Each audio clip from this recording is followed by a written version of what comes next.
Hello, everyone. Welcome to the Issues Room. This evening is our 118th edition, and it's going to be a special one. Very solemn because Liberia has lost one of its own. And if you looked at our flyer that was posted in our Issues Room page and in other chat rooms and other platforms, we did tell you tonight that we will be having a special broadcast to commemorate and memorialize uh, the standard bearer, the former and late standard bearer of the People Liberations Party, the PLP, Dr. Daniel Estrada Cassell. Dr. Cassell is no more with us. We'll hopefully have some officials of the PLP here tonight to join us. To have this discussion. They're going to share their perspectives on Dr. Cassell, who is the man. You know, he's no stranger. He's made his mark in the last few years since he came to the politics and humanitarian side of Liberia. Wherever you are, we want you to share the link, invite someone, join us here in the chat room as usual, so we can hold this conversation together. Some of you might have been partisans, and some of you supporters, some of you well wishers, some of you as Liberians losing a brother and a national, prominent Liberian. That puts you in the mood to kind of be more reflective and saddened by a sudden loss of a man who only lived nearly 57 years. So it's a sad thing. We'd like to encourage you far and near tonight. Join us here on this 118th edition. Today is Tuesday, January 3rd. Can't believe it. We've started a new year, 2023. And this is Volcano Shelton here with you. We say encourage others to join us wherever you are, particularly Liberians. Share the link, invite someone. Moses Sandy, welcome. You're live, my brother. We're here again, but not in those political, mood. We're in a different kind of mood, and that is indicative of our platform. You can see our dress code here tonight. I am black on black, put it that way. Yeah, both of us are mourning. I come with a somber mood tonight.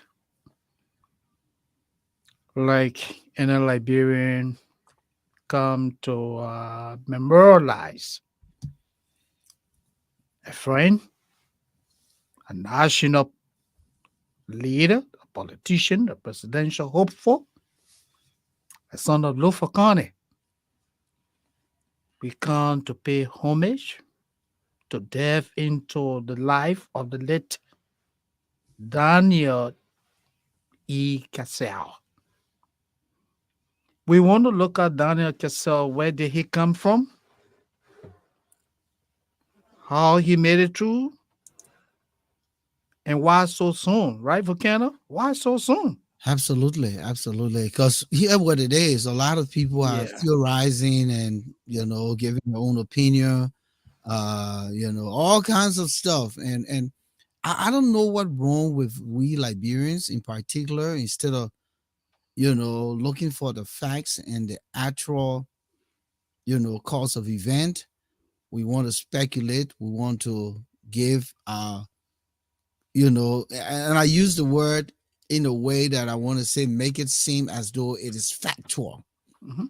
We want to make it so factual to the point like we were on the scene and we know behind the scenes what has been transpiring.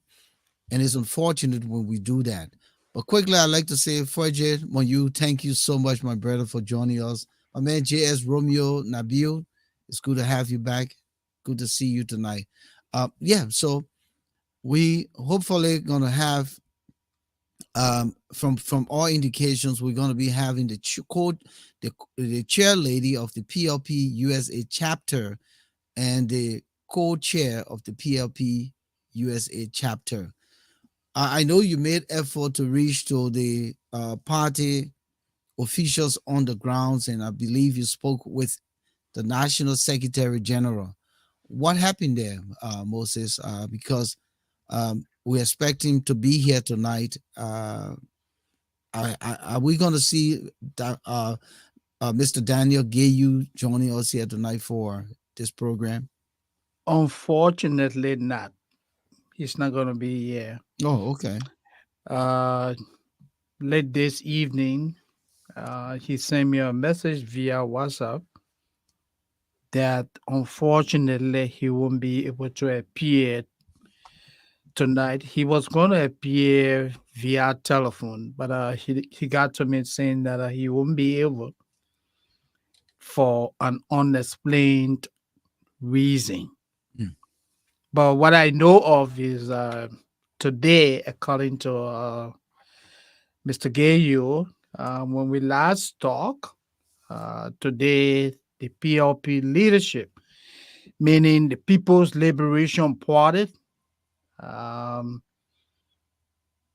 so was to open a book of condolence. I say was because I'm not sure if they did, but at the time when we talked, Mr. Gayou informed me that today the party was going to open the book of condolence for the late Daniel Cassell.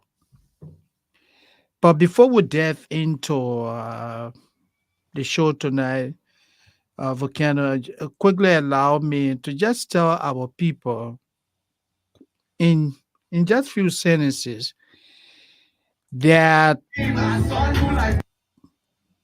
are you there? I'm here. I'm listening. Go Mhm. ahead. Yeah, I just want to quickly tell our people that on Tuesday, October the 10th, 2023, Liberia's next presidential and general elections will be held. So it means that Tuesday, October 10th, 2023, will be a defining moment for Liberia. It is on October the 10th that the people of Liberia will decide whether the country retrogress or move forward. So we all need to mark our calendars. October 10th, 2023 is a critical period or will be a critical period in the history of Liberia. Whether the country move forward or just remain stagnant. Let me give it back to you, Mr. Shelton. Yeah. So, as I said, tonight we'll be paying a special regard to Dr. Daniel E. Cassell. And I know some folks out there are wondering why we invested in this situation. Uh, and you know how people tend to think, and it's not to put any disclaimer out here or anything.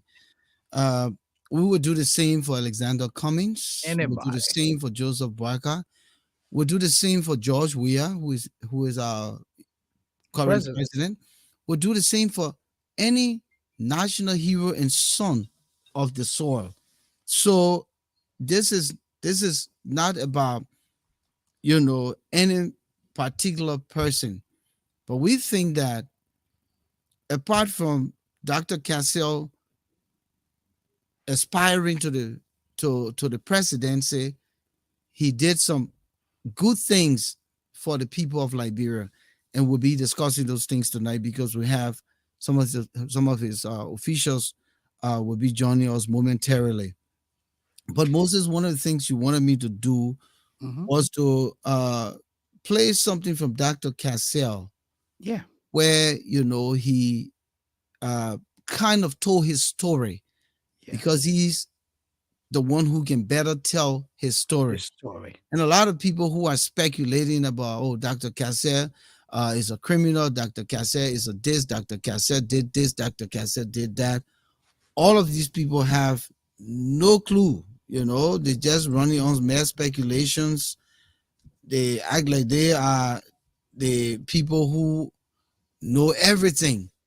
But Yeah. again, he would tell his own story, here tonight. And I would like to, at this point, try But to see if I can bring before, Oretha first, mhm, because she's the chair lady. of the Just to, party, yeah, just to USA. bring her in, Hmm. because I know they are all mooning, Oh and yeah. and before we go to him in particular, let's bring her in to tell us, you know, where she is right now. Rita Anderson, you're live. Welcome to the Issues Room, our 118th edition. We thought to dedicate this broadcast to Dr. Cassell because he was a friend of the Issues Room. We have no political alignment with the PLP, but just like we have friends in other parties and other places, we thought that it would be befitting to memorialize a national compatriot, a person who has contributed immensely to our country in the short span of time of his, return to Liberia and the things that he wanted and was hoping to do for our country. Welcome. Thank you. Good evening. Thank you, Volcano, Good Shelton, evening. Moses, Cindy. Thank you so much. Thank you for having me. We appreciate all you guys has been doing over the time until you got to this point. I remember the last time we were here, we were talking about going to the Midwest, and we are here today to talk about Dr. Daniel Ike's death. Oh, this is Uh, so hard. And I know it's hard for you. I mean, it was yes. hard for me, irrespective of everything. It was hard for me when I heard this. It was just a bitter pill to swallow. And as a fellow Liberian, you know, when you lose someone of this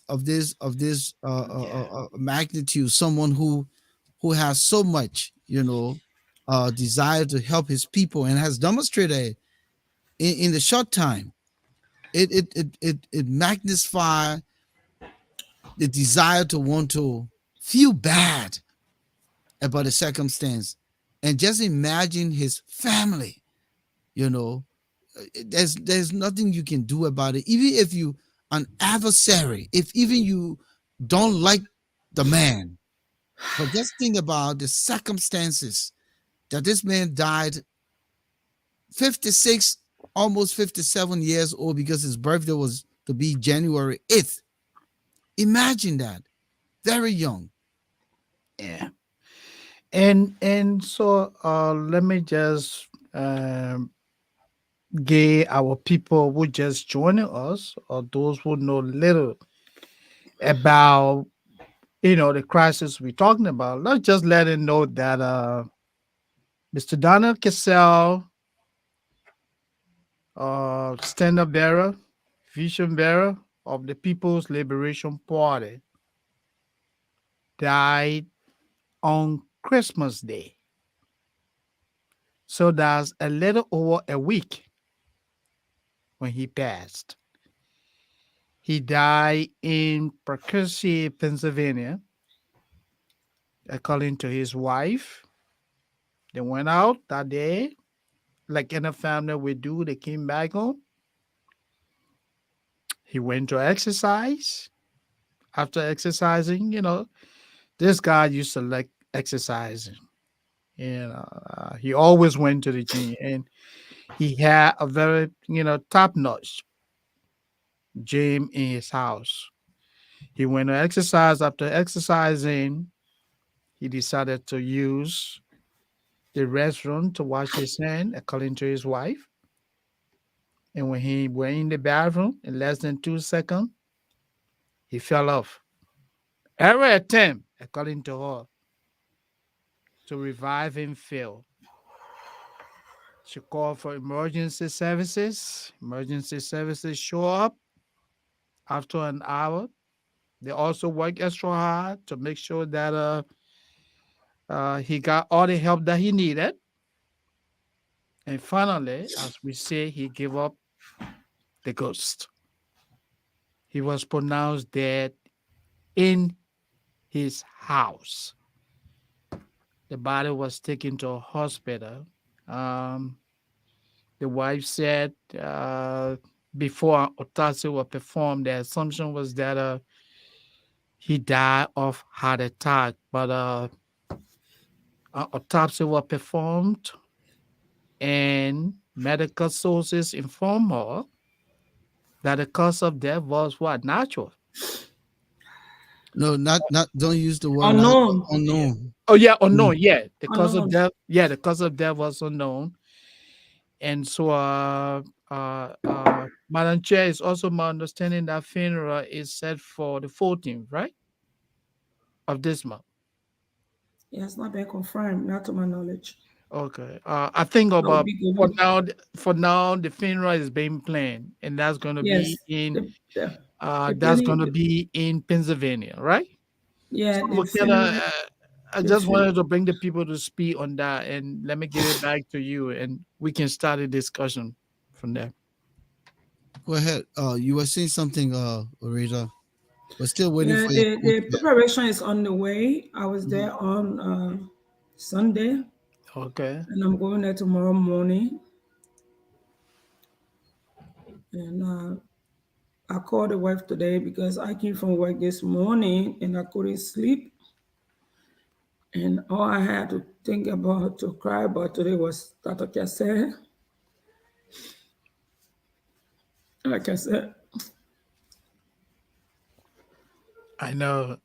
This is a difficult moment for you, so I Rita. called her to ask her how she been managing because I was just a friend to the family. I just can't take it. She did not answer, so I left a message because she hasn't been answering her phone. So I'm going to work. I'm supposed to be the worker because of the interview. I decided to stay. So I'm still going at 11. And then after work tomorrow morning, I'm planning to go there to her. But POP USA have been visiting, people been coming, we've been going there. I was there Saturday and Sunday. I was there the first 2 days. You know, in this country, you still have to work. It is very, very difficult for her. She can barely talk. She's not eating. People just need to be sensitive to what's going on, be respectful of the family. A lot of people saying things that they cannot, confirm. In our society, it is very, very terrible that we give information that is not right. We need to do something. We need to do better. Like I said, and his wife, came from a long way, a long, long way.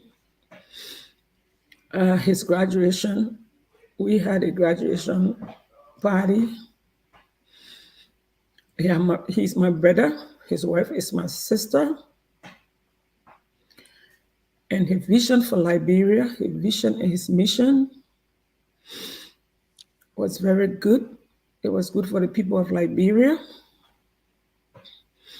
And that's why he decided to go to Liberia to do what he was doing until his death. I don't know why so soon. I don't know. It's only God that knows the answers to that question. He didn't complain about headache. He didn't complain about any pain from his wife. I asked her, and it's just hard because nobody can wrap their hands around what went on and what is going on now. The All right. party is You'll come back. I know you got to gather Yeah, yourself. Rita. Yeah. But quickly, Get it together. let me quickly say this here tonight. Thomas Awaji, thank you so much, my brother, for joining us here.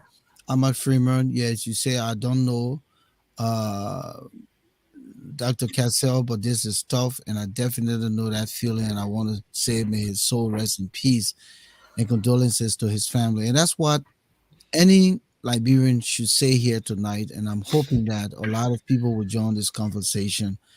Uh, I would like to share with you all, who those of you who didn't know that Dr. Cassell, so that he can share his own story. But just before I do that, I'd like to say and remind our viewers here tonight that yes, indeed, the news carried that Dr. Cassell had a legal issue. I'm sure that a lot of people were able to look at the story that was written, but the press is not always believable. Um, but it's part of life. And however, and albeit, Dr. Daniel Cassell said that I am not charged with any crime. It is my company. He was very repetitive. He was very well stated that it is my company. But as the head of the company, I take responsibility, and I believe in the legal system in this country. And with everything, at the end of the day, I'm optimistic I will be vindicated. So I just wanted to clear that. So tonight we're not talking about anything, but we're talking about a brother who has gone before us so soon. So soon. I call him a young man because we were Yeah. crowd of voice. It's our age group, yeah. Yeah, and we joked about it. So let me share this with you, our audience here tonight. Moses, can you see? Yeah. Okay. Uh,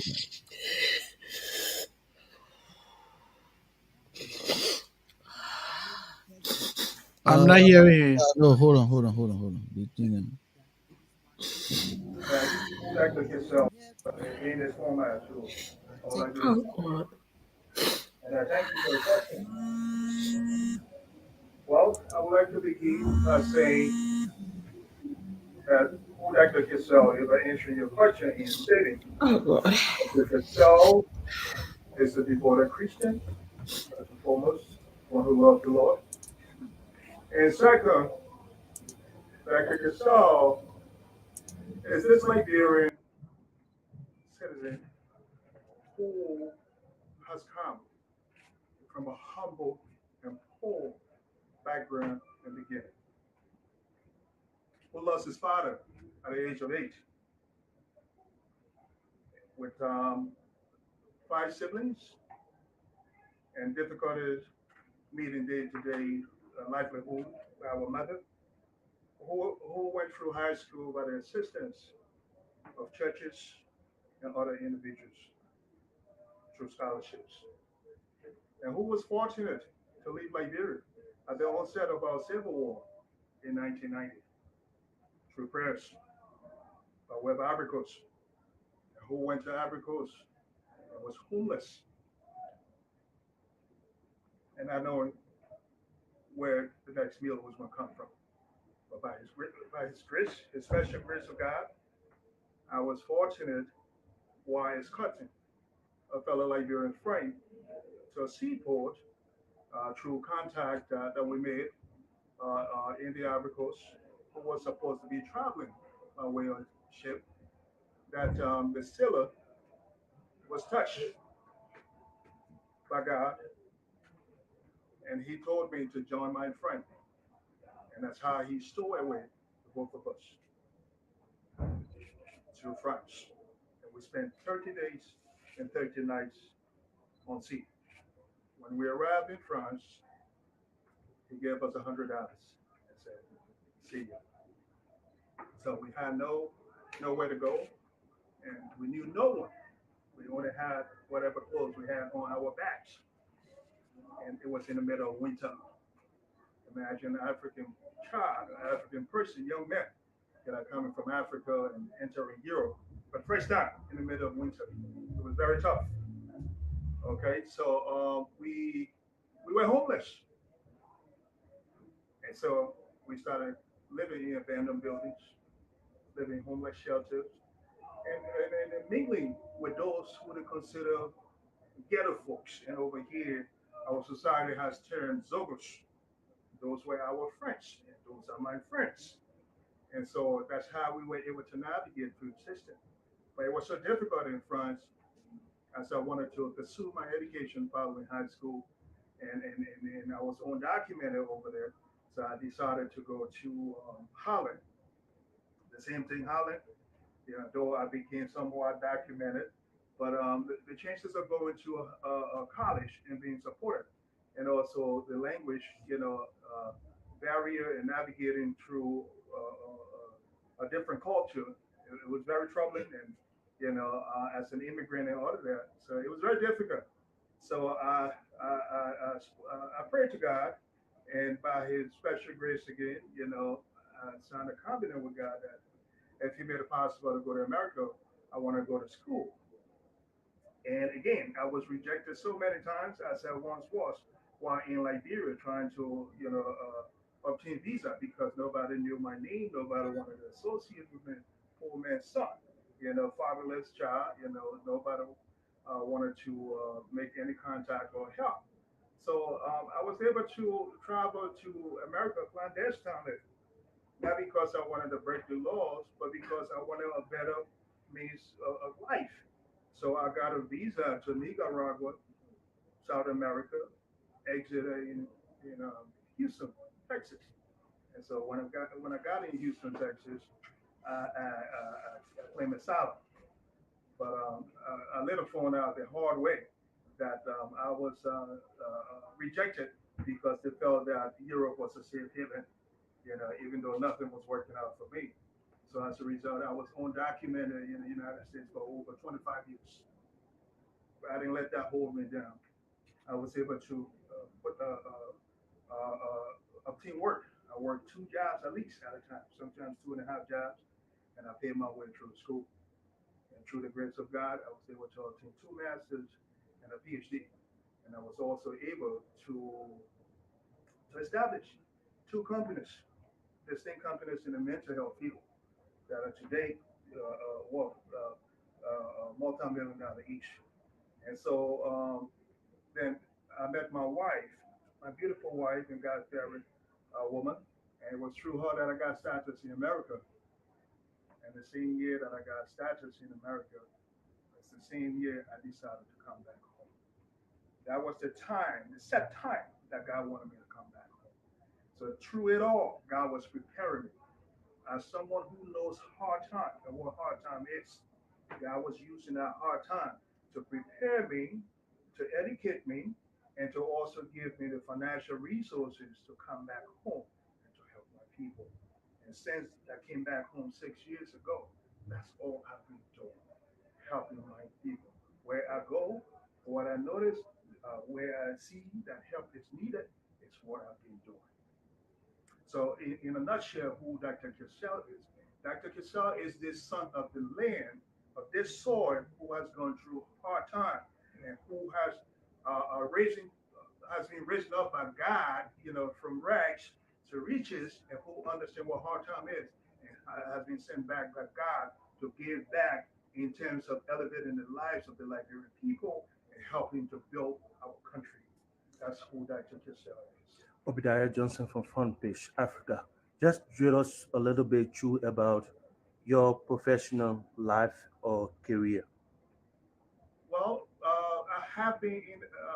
I am a psychologist. I'm a licensed professional counselor, a clinical drug and alcohol counselor. I hold several advanced national and international certificates in the field. I'm considered an expert in the field of mental health and addiction services. I own and operate two distinct companies, and between the two companies, I own and operate seven mental health and addiction services clinics throughout the state of New Jersey. And so that's what I do. That's what I've been doing since 2009. And so I've been very blessed in that endeavor because it's considered a healthy profession And that's how I've been making my marks on the American society. And so, as much as God has stood me apart as a school board from Africa, Liberia, to a foreign land where it's very competitive, black man and an immigrant, and without any status. And God has raised me through that society to give me permanence. It's the same God who has prepared me to come back to my people and be able to be of service to them. So I am a servant that God has sent to help liberate the people of Nigeria. Okay, Dr. Cassell, your story sounds interesting and a little bit, and also for the past month you have been from place to place on the doing some humanitarian gesture on the auspices of that Daniel E. Cassell Foundation. Will you mind telling us about this foundation and what? Certainly. As I said earlier, my humanitarian work has been going on quietly for the last 6 years. From the very moment I came back to Liberia, I would go into neighborhoods, and just speak with the people and identify what their needs were. And I would assist through different kind of relief efforts, food, clothing, monetary, and what have you. And I did that quietly. As you can recall, for those of you who may have attended my recent birthday that I had at a MCA on Crown Hill, I spent that day with folks from the disabled community, visually impaired, physically challenged, and what have you, because those are my friends. Those are the people I've associated with. The people who have been marginalized, ostracized, disenfranchised, are the ones who God has sent me back to. I'm a friend of the poor. So, and these things have been going on very quietly. But from the time that Dr. Cassell Foundation was established and became certified as a bona fide nonprofit organization last year, the media has been picking up the story. And so that's how it became widely known or publicized in the media. But prior to that, as an individual, I would just do things quietly. And so for those who have been recipients of my humanitarian work ever since, they still know me, they still remember me. As I drive throughout the town, you see people coming around. The people that we consider Zogos today in the Liberian society, they know me on a first and last name basis. When they see my car, they know that their daddy is around and their daddy is going to take care of them. And I have promised that, yes, I'm doing some immediate relief assistance for them now, but I have a long-term goal for them. And so these are things that I've been doing through my foundation. And also, we have both quick impact projects that we're operating and long impact projects. One of the long impact projects that we have undertaken, which we are going to be dedicating in Magili County on the Kakata Beaumont Highway next Saturday, is the Farm to Market Road project, because we find that that's a major challenge amongst folks in the rural sectors, who want to help themselves, but there's no one trying to assist them. So, for instance, farmers who want to be able to transport and sell their produce, there are no assistance. So we took on that project in that area, and we'll also construct, I think, about 2 or 3 bridges, to link or interconnect the towns, in the area, so that they are able to transport the goods freely. And we've also undertaken some market construction projects, so those are one of many significant impact projects that we are undertaking. So I would dive into specifics as you asked me. So, But just to Moses name a and few, we Oretha, have I think those. we We covered a also lot have of the what construction. he's done over time. But again, there will be mixed feelings and views, and everyone is entitled to how they feel and how they think. When a man tells his story about how he came to where he is, it's not going to be a perfect story, but it doesn't mean when he's advanced to a place where he's developed himself to now be able to be sufficient, and then in the same vein tries to give back to humanity, it means you can hold him accountable for his, you know, the path he taken. Mhm. All of us have taken paths in our lives. If you look in the Bible, Joseph, his story was not a beautiful story. His brother sold him. He got into Egypt. Uh, his boss's wife wanted him so bad, he refused her, and she decided to lie on him. And he was put in jail. But thank goodness he could dream, and I mean he could rather interpret dream, and it came to pass that he became someone prominent. So it's not how the route you take to get there, 'cause there will be some detours, but when you get there, what you do with that experience. Because if he was considered a con man or a criminal, then he would have exemplified that and not try to get two master's degree and PhD at the same time go back to Liberia.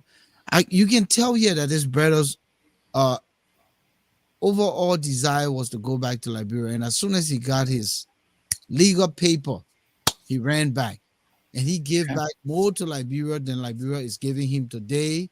And a lot of them, I've seen the negative things. Some of them say, "Oh, the man is a good man. He's a walking ATM." But the day now they're saying, "Oh, the man a criminal. He stole," and see, these kinds of things. This is not what the conversation is about.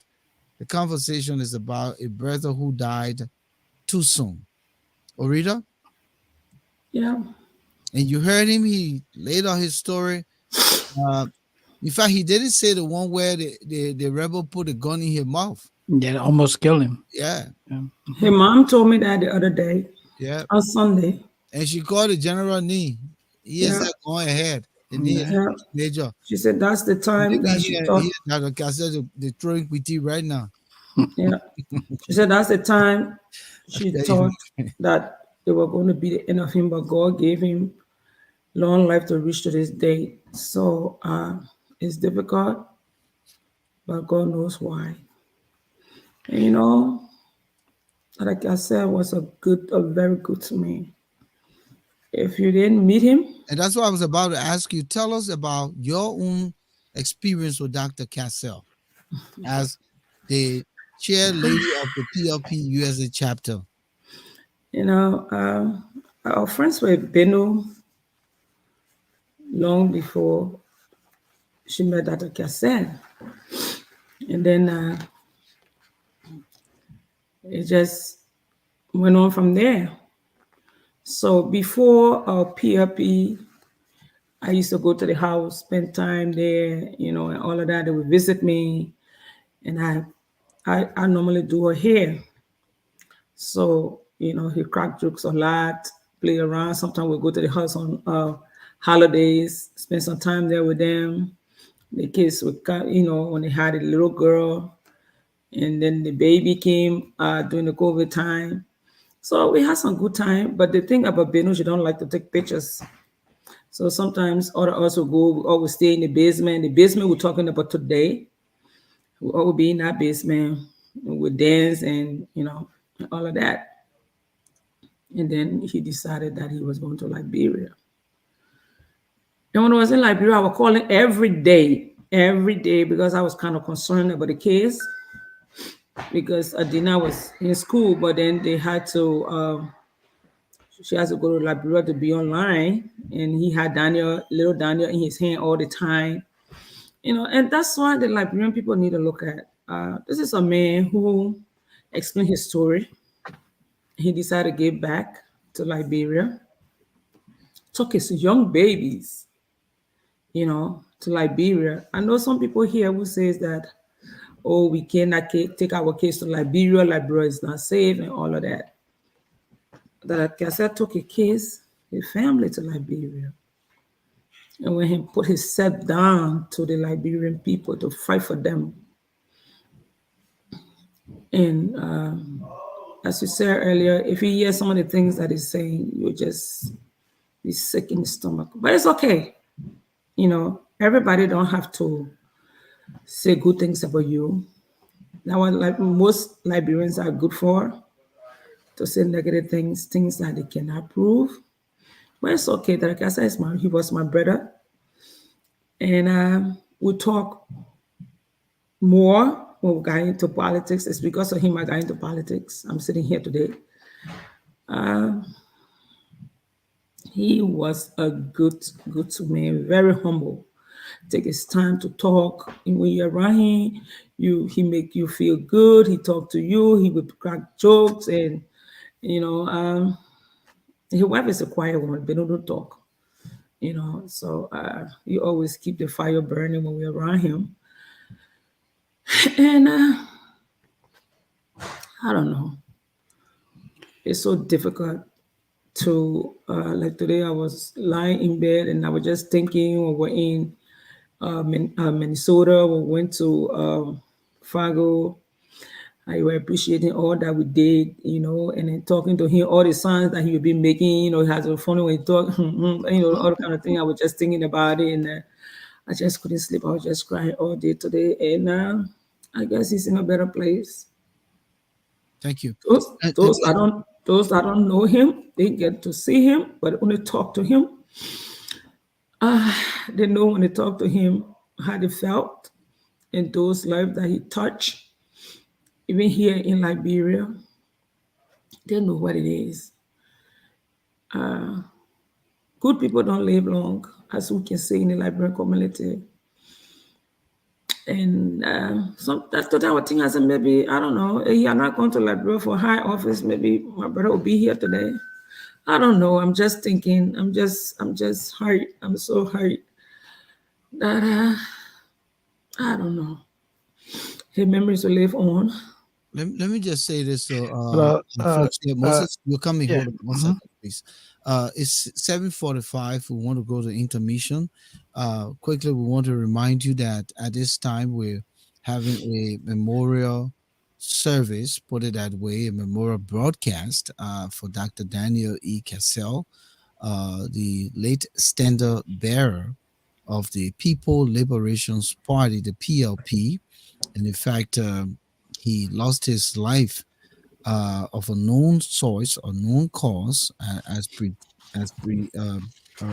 put forth by the autopsy on Christmas Day, between, I believe, the hours of probably 7:30 and 8:30, around that time, right after he had come off the treadmill, working out, and had gone to the bathroom to wash his hand, and he fell in the bathroom, and it happened just so suddenly.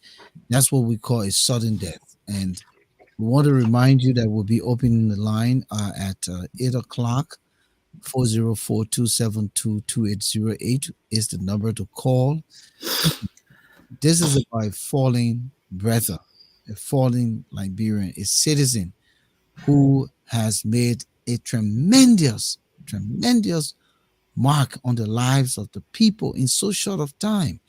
And the sad thing here is that people had coined him the walking ATM, or the man who's just dishing up money. But that's the way of the Liberian man.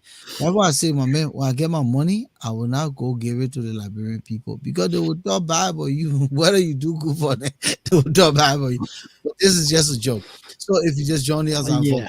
Shelton Moses Sandy and Oretha Anderson, the chairperson of the People Liberations Party, the PLP, who is here with us tonight. We expected two other officials, the co-chair and the Secretary General, but they've not shown up yet. So at some point, hopefully. But again, I'd like to welcome a few people before I go to Moses. King Bunge, thank you so much for joining us here tonight. You say this is life, death is inevitable. And it's a way to put it. But when you think about the inevitability of death and the circumstances on the whoosh, an able-bodied man, a man who works out, a man who is buffed, who is fit, coming off the treadmill, and just in that second, life is taken away from him. It's unexplainable. You're going to theorize it in so many ways, and I have done my own theory after speaking with Mrs. Cassell and just scanning the area where the situation took place. I have formulated my own theory, and I did my own forensic, investigation around what could be the cause, and it doesn't make sense, for this man. Would like to welcome Maria Gardell. Thank you so much. You say we're sorry for your loss. It's good to have you guys here tonight, Moses. Yeah, look, I just want to say that Dr. Cassell, like any other human being, was not a perfectionist. I was sitting here talking to you Volcano, Oretha. We all have our own limitations, you know, and no one in this world can claim to be a perfectionist. Cassell, and I just want to do a little bit of a live review of Daniel Cassell, especially when he got on the political scene, when he became a presidential hopeful. Like Volcano said earlier, Dr. Cassell touched many lives.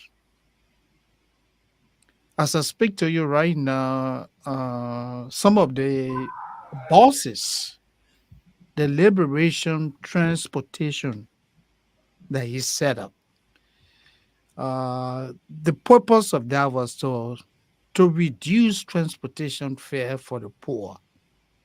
It is my understanding that he took 25 buses to Liberia just to make transportation for the poor affordable. He did not stop there. The Quanyen Foundation, the Dr. Cassell Foundation, was the biggest or the highest donor of scholarships to needy students in Liberia. Some of his students are today in that country. He went into communities. He touched the lives of the erased youth, the homeless, the quote unquote no-go. He provided them assistance, financial. He fed them. And Volcano, I think we all can agree on that. That is one of the fundamental responsibility of the government of Liberia. When the government was looking the other way, Cassell was in the communities, feeding those people, caring for them. He went up rural Liberia.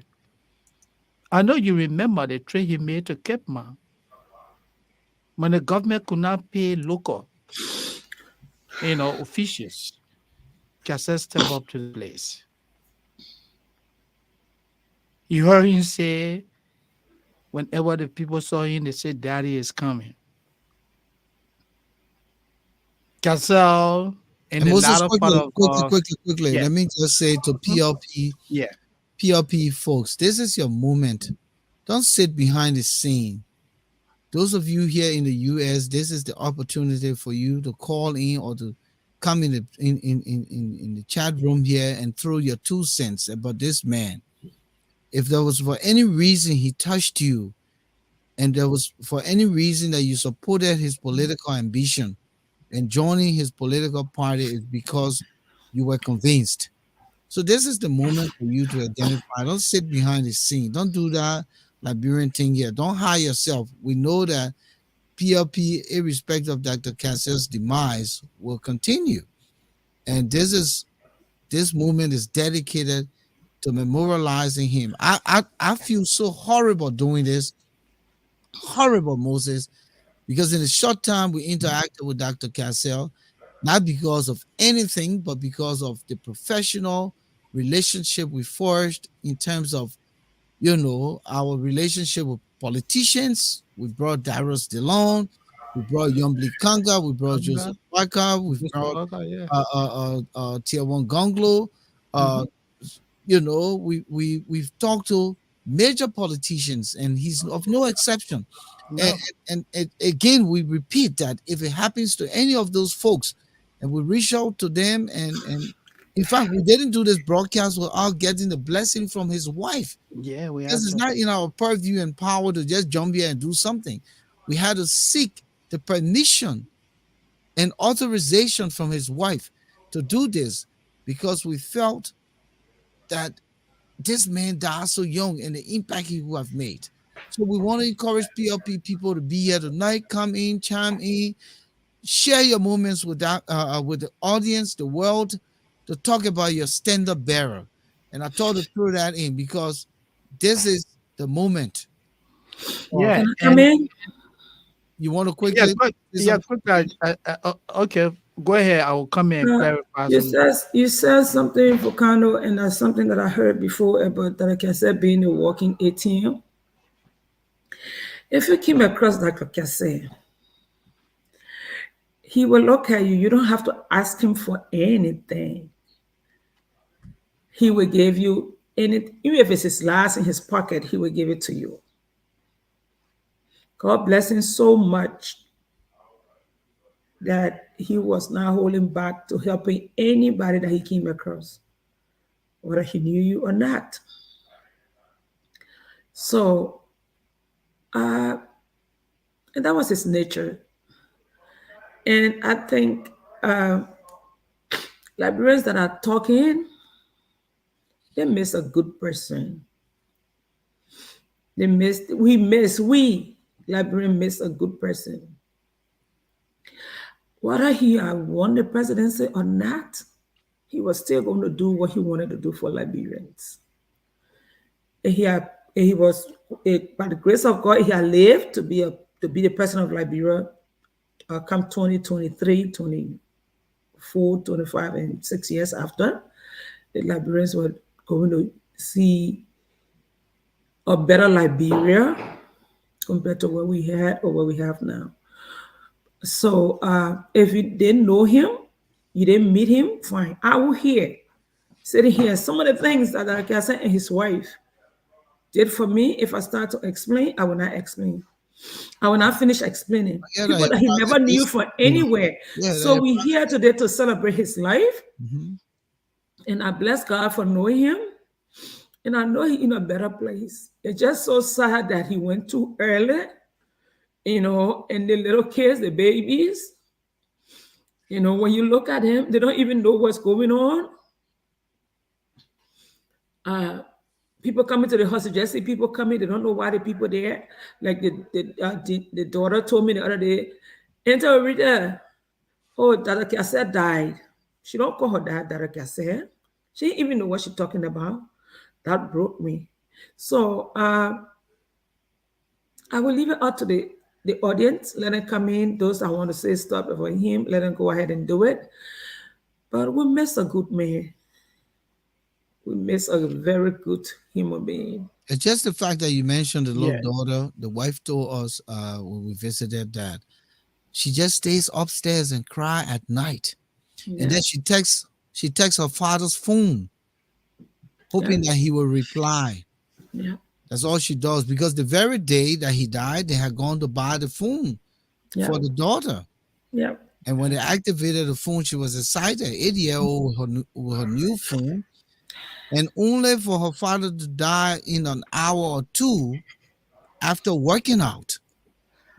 So the little girl, excuse me, the little girl doesn't even understand. So she continues to text her dad, you know, since this thing happened, with the hope that she will get a text back. And his yeah, phone, he's not responding because he's deceased. And yeah. she can't understand it. Hmm. So Volcano, like I was saying, we're doing this tonight not because Dr. Cassell was our friend, but we're doing it. We think it's the right thing to do, and what we are doing tonight, we can do it for Any Liberian will excel to the level at which Cassell got. And as I said earlier, Cassell was not a saint.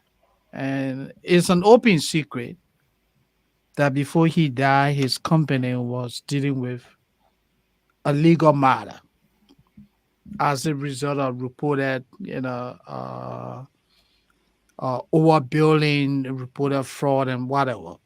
And and for many people who know me, they know that I don't mince my words when it comes to calling the spade a spade. When Dr. Cassell situation broke, I'm one of those guys. After he came to the United States, people were not hearing from him. He went public, he said something, and I also went public. I said, Dr. Cassell, it will make a lot of sense if he can tell the people of Liberia what your situation is right now. And we met, he said, oh, Moses, and it was it. That's the kind of man he was. He never held anything against anybody. He knew that I was coming from the standpoint of someone who was concerned about his personal well-being. I said, man, this is the way forward. And he proved to be a very good friend. He was a very good friend of ours. Not for any reason, but like any of the politicians that take to us. Yombly, Joseph Walker, and all the other people in oppositions that we interacted with, they relate to us. Alexander Cummings, all these people, they relate to us just as we related to Dr. Cassell.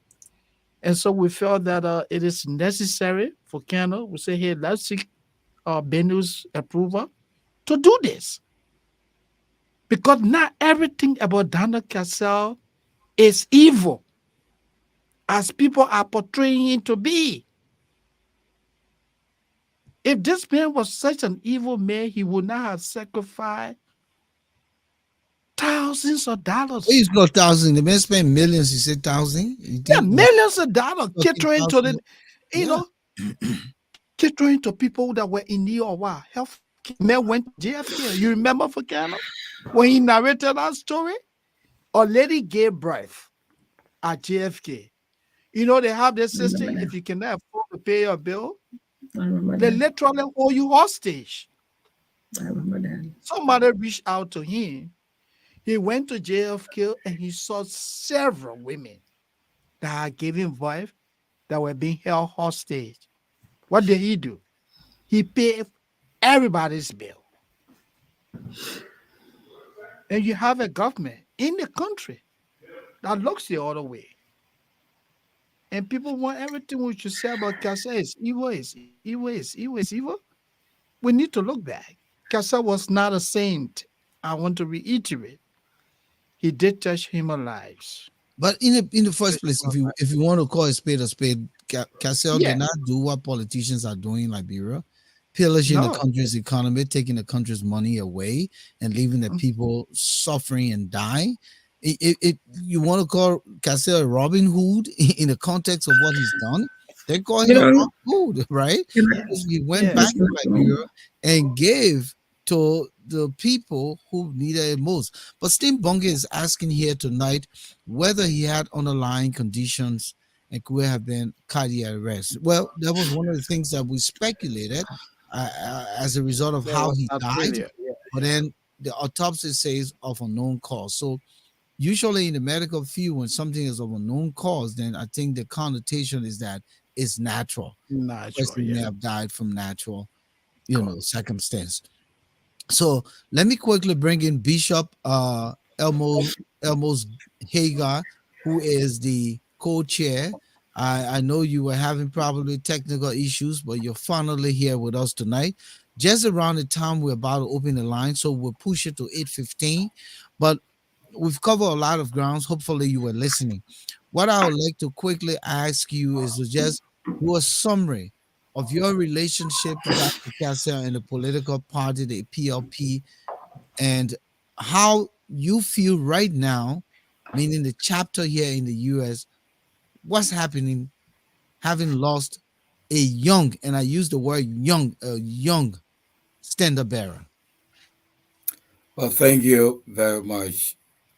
Tonight, we are devastated. We continue to mourn the passing of a friend, the passing of a good man, the passing of a passionate, patriotic person with a lot of vision for the betterment of Liberia.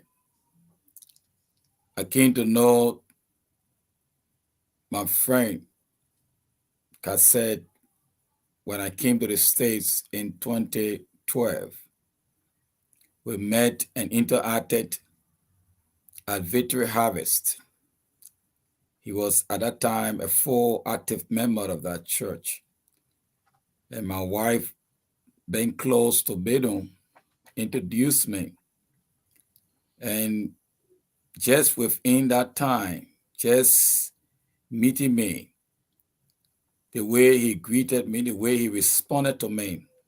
In fact, he told me, said, my man, you just come in, you need anything, call me. That just blew me up and just said, this guy gotta be somebody that have good heart for people. And then things started, I started to make my way.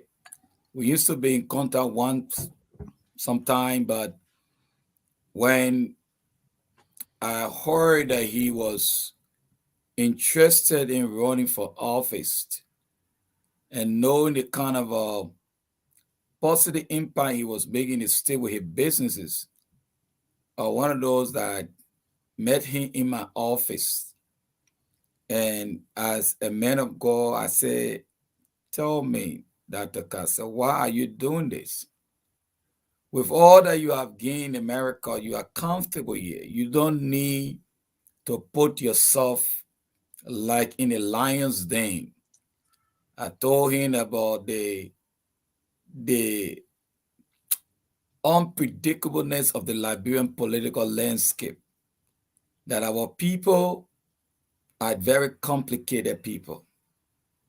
They will be considered to be, as used the word in my office, I said, Liberia, like the scenario with Jerusalem. Jesus healed the sick, raised the dead. On Friday, they said, Hosanna. They praised him. And a couple of days after, they were saying, crucify him, crucify. How can you immediately? The farmers agriculture program that we are investing in. Sorry, you hearing something? Yeah, hearing something. Yeah, I'm trying to get this. So come up with a program where I don't know why this. Yeah, sorry. Go ahead. Sorry. He's Go trying ahead. to bring a video. Go ahead. No, I was not bringing Yes. a video. I was trying to close it. Oh, okay. Okay. Go As ahead, how Pastor. can people say Hosanna on Friday and the same group of people say crucify him a few days after? And I told him, I said, as a friend, why are you doing this? He said something in my office that really stuck to me. He said, this is what I would consider a spiritual revelation. He said, when I went to Liberia, I never went to get involved in politics. I just went to help our people. And when you travel the length and breadth of Liberia, you can't deny the astronomical poverty level of our people. And the politicians are exploiting, they are stealing. I mean, this man was ready to work for Liberia with no intention of taking any salary as a president. He was willing to give everything back and to manage every little cent that Liberia will generate in terms of revenue and put it into the life to develop the life of the people. He told me, Bishop, I believe God is calling because when we look at the political landscape, we don't see the kind of a law of patriotism for our people, commitment, dedication to see transformation taking place within the shortest possible time.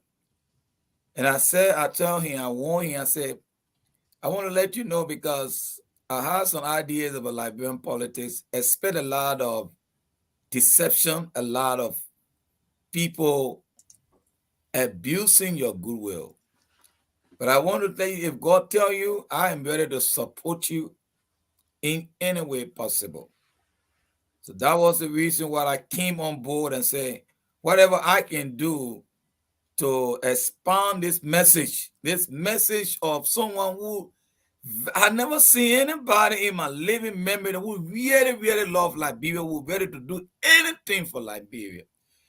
From Maryland to Nimba to Grand Crew to Kitmore. Tell me, within the shortest possible, there is no county, there is no, district, there is no political jurisdiction in Liberia that Cassell did not touch. Thousands of people on scholarship across Liberia. It doesn't matter whether you voted or you want to vote for Cassell. As long as you're a human being, as long as you need it. This guy came and realized the suffering he went through. This man, I tell the people, and I'm not going to apologize. And I tell the same Liberian people, I say, let me give you the scenario. Let's play the game and say, okay, they say Cassell that he's a crook. Let's agree, Cassell embezzle. Let's agree the scenario. I said, who will you consider be someone that love you? Your own brother will go and steal everything that you have and carry outside, carry to Jamaica, carry to all over the world and build and just lavish the money. Or your brother that went outside and get money from outside and bring it to you to help you build your schools, help your children to go to school. Who is better? So let them tell us. Let them tell us. The bunch of politicians over there were killing and stealing the people money, stealing the country money. And then they can tell us here tonight that Cassell, let them tell me, in Liberia, look at Liberia, if Cassell ever told a dime, he spent over $5 million plus in Liberia just helping Liberian people. I believe by this time it will assure people. Every Liberian, regardless of your political configuration, you will be mourning right now because we have lost someone so dearly passionate to help us. May God help us, Liberians. Thank you. Thank you. I think you laid it all very well. I decided to just put his picture out here so that a lot of folks That's a beautiful who really don't know Dr. Cassell, he and his beautiful wife of many, many years, and this woman is in a place of pain. A place of pain. I'm telling you guys, a place of pain. Beautiful woman. When you see her, she's cried. She Very can stressed. no longer cry. And I just want to add something. Go ahead, Bishop. You see, we really got to be a nation that celebrate people who excel in life. But Liberia, for me, I'm afraid that we have become a nation we don't know good people and we want to bring them down. This is a man, we hear the story. This man literally with nothing, laid on stowaway, on ship, he put his life in danger. All the years in Europe, and you know, Volcano, to come to America, you don't have paper. You have to work under the table. You do all kinds of odd jobs. Then you turn around, you still remain focused and go to school. To go to school in America, it's not for fun, especially in the medical area. You gotta really appreciate a man that was so determined, so resilient. Why Liberian people don't appreciate good people? Why they can't talk about the good quality of people? Why? This is a man that was so determined and focused. Moment he got his paper through the process of marriage to his wife, the man even still 1 year here. He went straight to Liberia, started to help Liberians, started Okay. foundation there. So, Pastor, we have shared a lot. I would just like to put this question to you and the chair lady of the PLP USA. I know you guys are collaborating with the family in planning Cassell's funeral, the late Dr. Cassell's funeral. Explain to us, what is the party doing now? What kind of plans are you guys putting in place? Specifically, what city will this funeral be held, and the kind of people you expect, the collaboration between you in the United States and your political party in Liberia, the leadership of the PLP in Liberia? What is the coordination? I want you guys to explain for our many viewers tonight. What I would say right now, we are mourning. While mourning, we are also preparing to give our political leader. I'm speaking with the authority of my chairlady there. I'm speaking on PLP USA. We love Cassell. We never wanted him to die, but he's dead. That is a fact that we have to give him a befitting burial. The arrangement in terms of where he will be buried, that is a prerogative of the family. Where we believe tonight or tomorrow we'll be giving you official information as the family make their final decision on where Cassell will be buried. But I can tell you, PLP, where we are, a USA chapter, we are mobilizing ourselves to be fully, actively participating in the funeral services of our fallen political leader.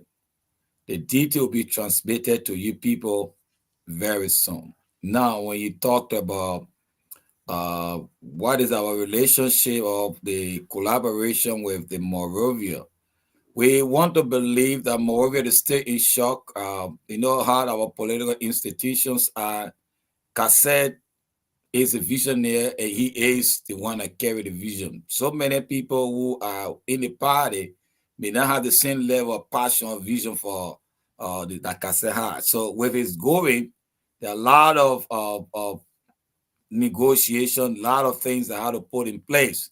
But I believe in not too long from now, we will be coordinating properly with Moravia. They are on a shock as well. You know, everyone, I mean, up to now, we ourselves, I have not, if you can look at my face, I have not slept. Every night I'm just like, it's unbelievable. It's just shocking. It's just so hard, my brother. It's so hard. It's so hard.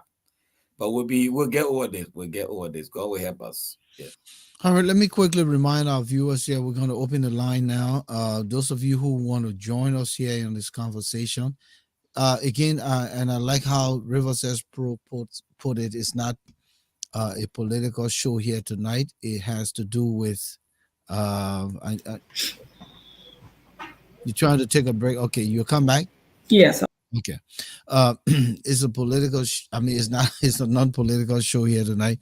We're commemorating a political hero, one who has had the aspiration to lead our country, Liberia, and was on the path until things happened leading up to his death.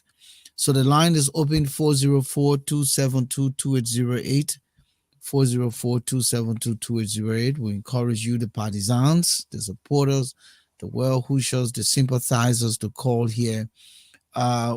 Tell us what you know about Dr. Cassell, how you feel, because this is a son of the soil, irrespective of the information being put out there.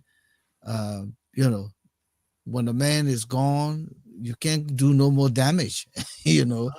There's nothing you can say here. There's nothing you can do here tonight that will matter at this time. So we encourage you. Here, the number is 404-272-2808. You can call via WhatsApp. If you're out of the country, in country, you can call direct, and we'll be here to speak with you tonight. People are asking what state and city the funeral will be held. We're looking at the state of Pennsylvania, in the area of Philadelphia, with burial and all of that. But it's also, again, in the works. Information. Yeah, it's in the works. I would say tentatively we're looking at next week end. But again, it depends on the planning, because a situation like this, you don't want it dragging forever. Once the autopsy is completed and the family is satisfied with what the outcome is, they'll push for burial. Let me take this caller calling from a WhatsApp number. Good evening, caller. Welcome to the Issues Room, our 118th edition, dedicated to Dr. Daniel E. Cassell, former and late stand-up bearer of the People's Liberation Party. Your name and where you calling from? This is Sis Precious Riches from Minnesota. Good evening. Welcome. I was on the other side listening to you, but then it said to call in. So Yeah. You're live. And what is your contribution to the discussion? Yes. I don't know what to say. This is so hard for me too. I recently met Dr. Cassell. I didn't know him before. And we had interchanged a conversation before they came to Minnesota. I got to know him through Dorothy. So Dorothy gave him my number and said, oh, he actually said, you know anybody in Minnesota who can rally up some of the people to come to the town hall meeting? Ma'am, just hold. Let me put this caller in queue, or just hold a second here. The caller from North Carolina, I will come back to you if you just hold. Let me continue this conversation with the caller from Minnesota. Go ahead, ma'am. Go ahead, ma'am. Let's speed up, ma'am. Yeah, so then she gave me his information, his number, and then I reached out to him. And Dorothy had already told him about me, but we had not spoken. So when I called him, just his reception, talking to me, how he was humble and all of that he was planning to come. And then that did not materialize. So after the next 2 weeks, it still came, And so what is that one thing you want to say quick, because we have the line buzzing? Could you just say that one thing? Well, what I want to say is it's a tragic for us to lose such a good person. This man was a man to develop Liberia if he had lived and,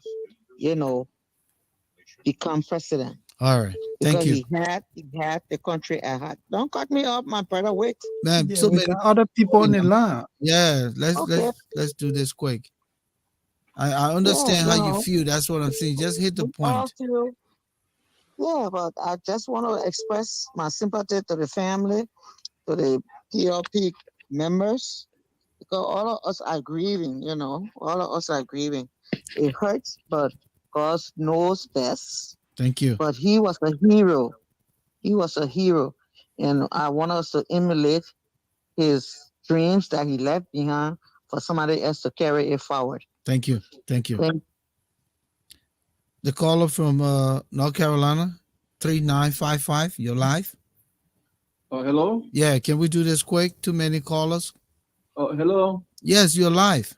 Yeah. Yeah, man. Shelton, I just want to just hold a second. Let me put this caller in queue. Rivers S Pro, please stay in queue. I'll come back to you. I will come back to you, Rivers S Pro. Okay. The caller from North Carolina, welcome. Continue. Yeah, thank you very much for welcoming me on your show, man. I just appreciate you guys for the work you guys are doing for the Liberian people. I really appreciate you all. Thank you. I'm the Secretary General. First of all, my name is Edwin Beeman. I'm the Secretary General of PLP USA. And I just want to take this time to extend my sympathy to the bereaved family, Benu and the children, as well as the extended family members of Dr. Daniel E. Cassell. I was in the bearer. He was a great man. He was absolutely a great man that I met. Actually, he and I met on Facebook. When he saw my videos of my work that I was doing compete against the real government. So that's how we became friends on Facebook, and he even introduced me to Benu. He gave me also and our Chairlady. He gave me the Chairlady number, and I engaged the Chairlady, and I was joined the PLP political party. So that, like I said, he was a great man. He was like a father to me. He was like a very father to me because we test each other every time. We share ideas, and he even gave me a lot of words of encouragement on my program. I was on to run for office in Liberia for the run for representative. He was encouraging me. So he was rather a good man. He was rather a good man, and it's just that the death, it happened that we all was not expecting it, but that's God know why it happened. So I just want to stop there and send my greeting to the family, and also pray. I'm in prayer with them, and I'm in prayer with the leadership of PLP USA, and I believe that we can make the difference. We can still move party ahead and keep the Liberian people hope alive. We can do it. So Thank let's you. just keep the focus. Yeah, thank you. Thank you, Edwin. Thank you. Yeah. Let's go to Rivers S Pro. Rivers S Pro, you're live. Rivers S Pro, you're live. Okay, thank you very much, guys. Thank you for the show. Yeah, Dr. Cassell, may his soul rest in peace. Rivers S, you have a lot of Hello, people in your Volcano, there's someone with a lot of noise in the background. Uh, hold on, probably is Oretha. okay, Sorry, Rivers S, go ahead. Yeah. okay, can you hear me? Yeah, you're good. Okay, Yes. yeah. So, my condolences to the family. May his soul rest in peace. I remember the last time he was on the show, and he didn't answer my question posted to him. The death just came. It's so unfortunate. Like I said, may his soul rest in peace. But my question has to do with the future of the party. I know the lady over there, she's one of the executive officials. In the past, growing up, a lot of those political parties, what I have noticed in Liberia, those political parties always die with the standard bearer. When I was growing up, Bacchus Martin, me and my dad used to go to the headquarters of BP. Ever since Bacchus Martin left, United People Party, the So my Liberia man, Action Party, you that starting came something over. big here. Don't let me get into politics because it looks Yeah, like CDC will die when we have to when we have yeah, yeah. So, that's the kind of the Liberia Action Party, Jackson Dog, Unification, Paper, they all gone. The Oh, only God. reason Joseph All right, you know Washington, what? Let me do this for you. Roses Pro.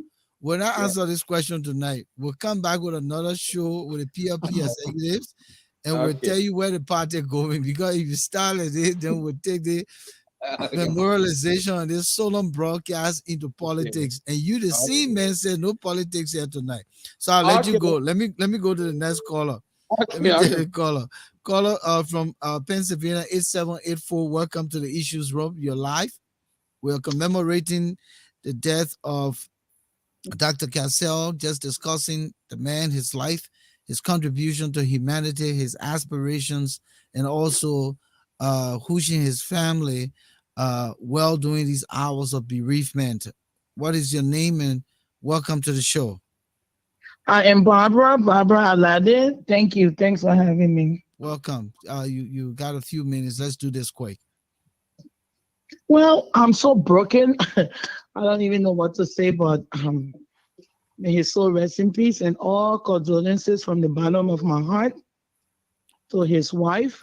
Just hold. Let me put this caller in queue quick and I'll come back to you. The caller from Minnesota, please hold. I will come back to you. The caller from Minnesota, please hold. I will come back to you. Let's go back to Barbara. Go ahead, Barbara. Barbara, you're live. Yeah, I don't even know what to say. I'm out of voice because I was really hoping on God for him because we were the ones so happy for him to, lead us, not to rule us, but only God knows what, only God can give and God takes. So from the bottom of my heart, again, once more, I want to say all of us, the family, his wife, the children, and all his members of the party have my sympathy because I'm even one of the people that was supporting him. Thank you, everybody. Yeah. Thank you. Thank you. Let me go to the caller from Minnesota. The caller from Minnesota is the national president of the Association of Liberian Journalists in the Americas. President Joe Mason. Good evening. Welcome to the Issues Room. Thank you, Volcano. Good evening to you. Good evening to Moses. Good evening, Mr. President. Pleasure having you. You're honorable. Thank you so much, man. I thought it was important for me to just join the program this evening to extend my sincere condolences to the entire Cassell family, from the wife Benlu, who I had a brief exchange with today, and I expect to speak. Our son left tomorrow. The children, his mother, the leadership, and the partisans of the People Liberation Party, of which he was a vision bearer. I think this is a difficult and tragic loss for all of us who knew that the Cassell, and I can't begin to imagine what his family is going through right now. It's a difficult loss, and I just wanted to call to express my condolences. I think his death speaks to really how fragile life is. That you're here today and you're gone tomorrow, which is why I think we all need to make the most out of every day. I have heard about Mr. Cassell, obviously, because of who he was, a candidate for the presidency of our country, but did not know him personally. I think until sometime in 2021, when our organization made a decision to invite him to serve as our guest speaker during our national convention, which was held later that year in Trenton, New Jersey. That was well before his legal troubles. But since then, we've communicated intermittently. Late last year, when he visited Minnesota, we spoke on the phone, and I promised to attend one of his events so we could talk further. Unfortunately, I was unable to attend, and that was our last interaction. So I haven't known him for a very long time, but given the time we knew each other, I think it's fair to say I consider him a friend, which is why I think I'm deeply saddened by his passing. I'll just say this briefly before I leave. I believe Mr. Cassell was a very personable person. At least he came across that way in our interaction, in the way I noticed he interacted with others. I think it had a lot to do with his background, which is very humbling and very inspiring. I listened at length to him talk about his background. He is a man who grew up in large part with our father, fled the war as a stowaway on the vessel for 30 days, became a refugee in different countries in Europe, and eventually ended up in the United States. Was able to raise a wonderful family, attain a quality education, and became a presidential candidate in his country. That is inspiring. And minus his legal trouble, that would be a rag to riches story. I think his journey in the political spheres was brief. Joe, let me just put this caller in here quick. Queue rather. The caller, please hold. I will come back to you. The caller right now. Let me just wrap up with the previous caller. Just hold. Go ahead, Joe. Yeah, let me just wrap up. I know you got a lot of callers, but I think his go ahead. political journey was brief, but I think it was impactful, mainly in terms of his humanitarian outreach, whether it was reaching out to families who were impacted by one form of tragedy or another, undertaking projects in different communities, trying to alleviate the problem of transportation. More than anything else, you remember as someone with a very, very good heart who was willing to bend over backwards to help others in need. So I just want to stop there. And again, my sincere condolences on his passing, to his family, and may his soul rest in peace. Thank you so much, Joe. And I think it means well. Thank you, Joe.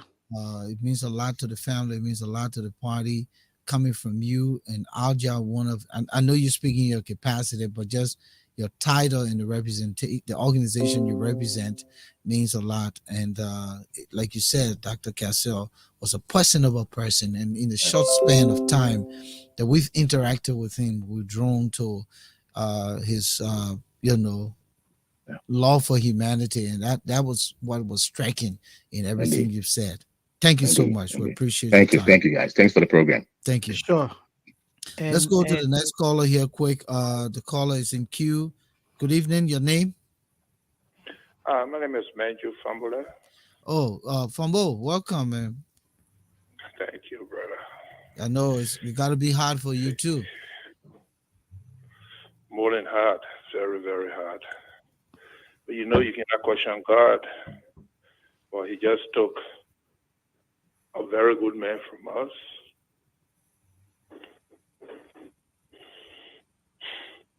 Sad. Yeah.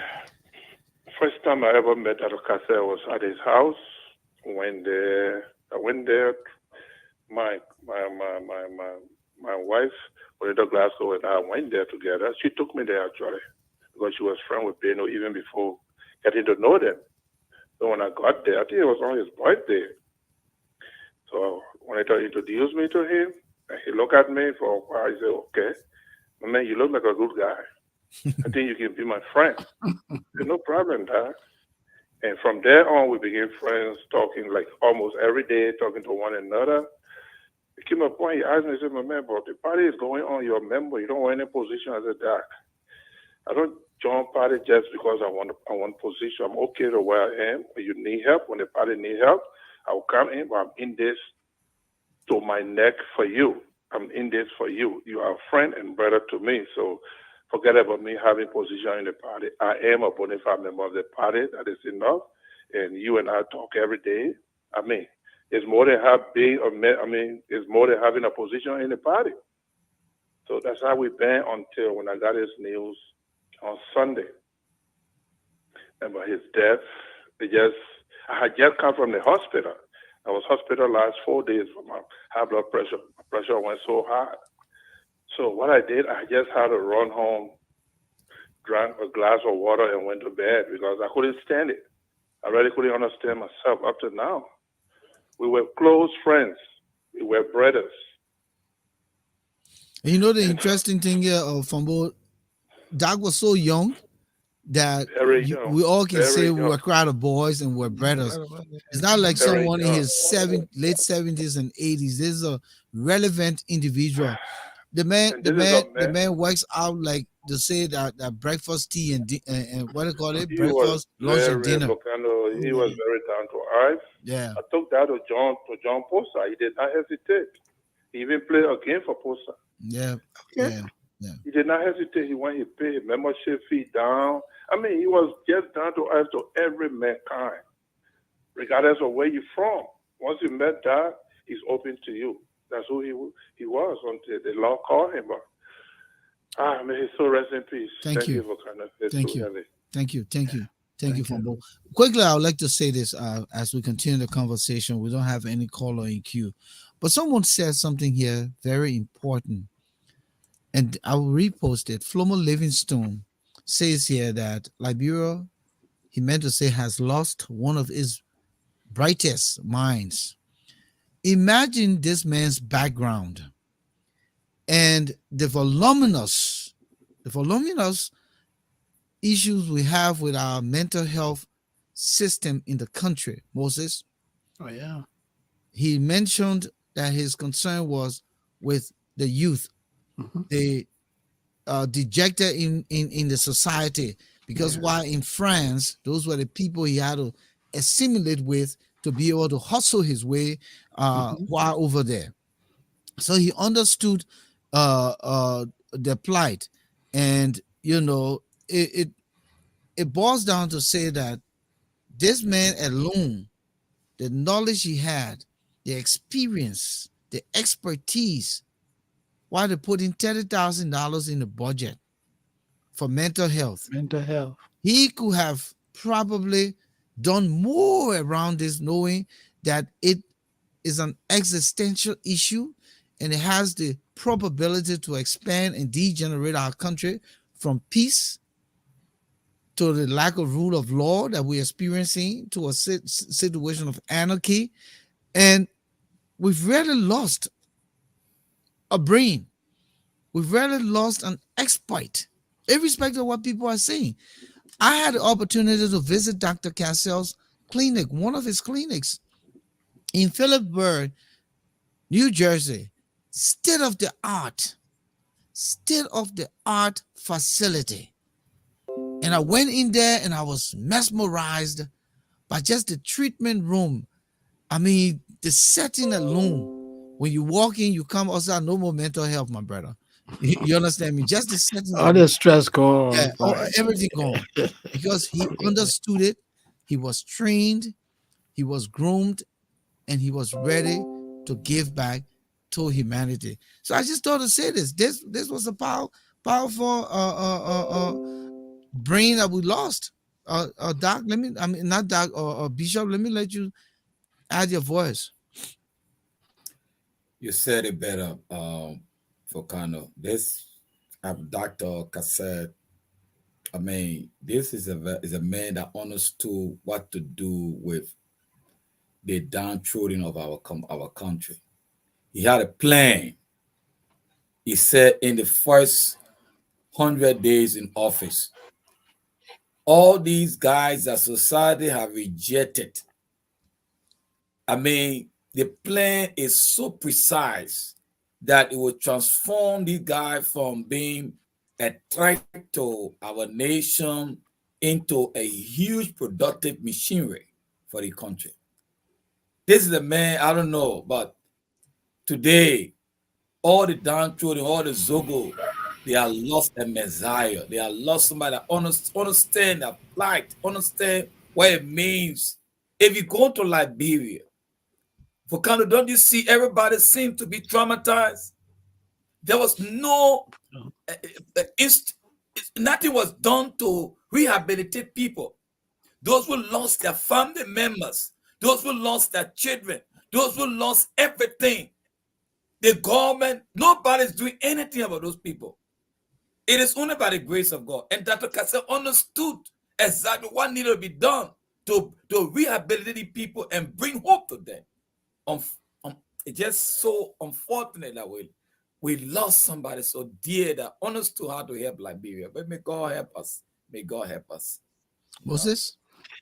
Yeah, no, I would just like to piggyback on what you guys are saying. Liberia has indeed Moses, lost. just Yeah. before you come in, let me take this Sure. caller quick. I beg you, bro. The caller from 9581, Kalamazoo, Michigan. Good evening. Welcome. Yeah, good evening. This is the war speaking. Oh, Dewar, welcome to the Dewar, show. welcome, sir. Thank you so Okay, much. just hold 1 second. I have another caller quick coming through. Bloja Kono, are you there? Bloja, are you there? Yeah, I'm there. All right, I'll come back to you, Bloja. Let me take the previous caller quick. Go ahead. Coming, Dewar. Can I go ahead now? Yeah, go ahead, Dewar. Okay. So just speak a little louder, please. Because I got everything. My heart is really bleeding tonight. Since the passing of Dr. Cassell, I have not been at peace because for me, he was more like a father. Can you carry the volume up on your phone a little bit for us? Let me do that. My volume is at the max. Okay, go ahead. Okay. I'm still low. Yeah, go ahead. No, you're okay. No, I was saying I see him more like he was more for me. He was more of a father figure, a true statement, a liberator, a unifier. A well-mannered and devoted Christian. So his passing had really, really, really touched me. He was a man of principles. Since I got to know him, all I saw was love. Caring, a father who was there to nurture, people who needed to be nurtured.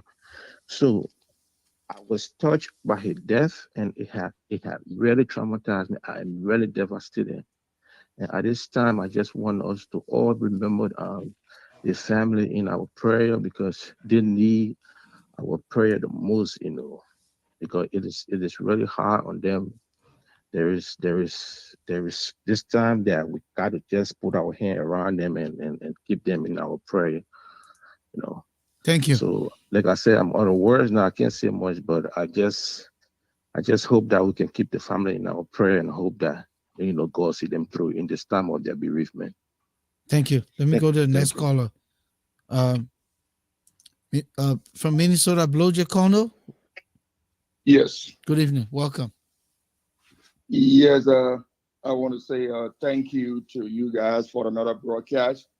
I know this is a very difficult time we all are going through.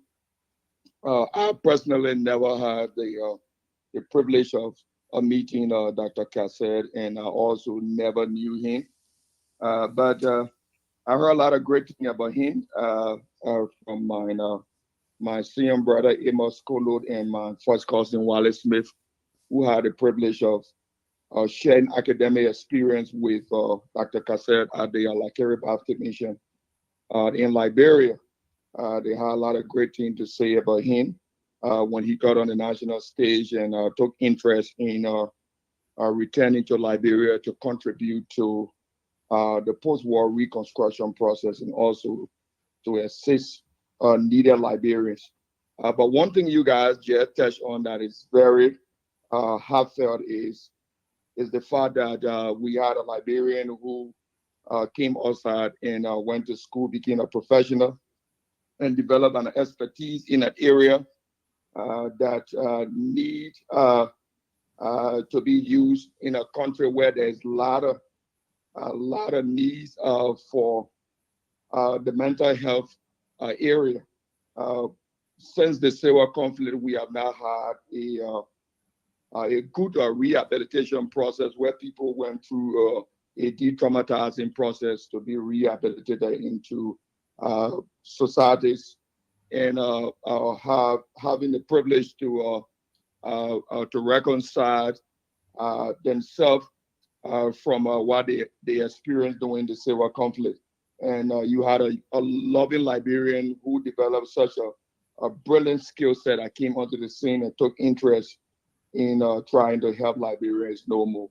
It's very sad that he's gone. I want to use this opportunity to extend my heartfelt thanks and appreciation to his family for providing the opportunity for we Liberians to have had a share of common interest with him that became of a mutual benefit to our society in general. And I also want to say that we all are downhearted. My condolences goes to his beloved wife and his children.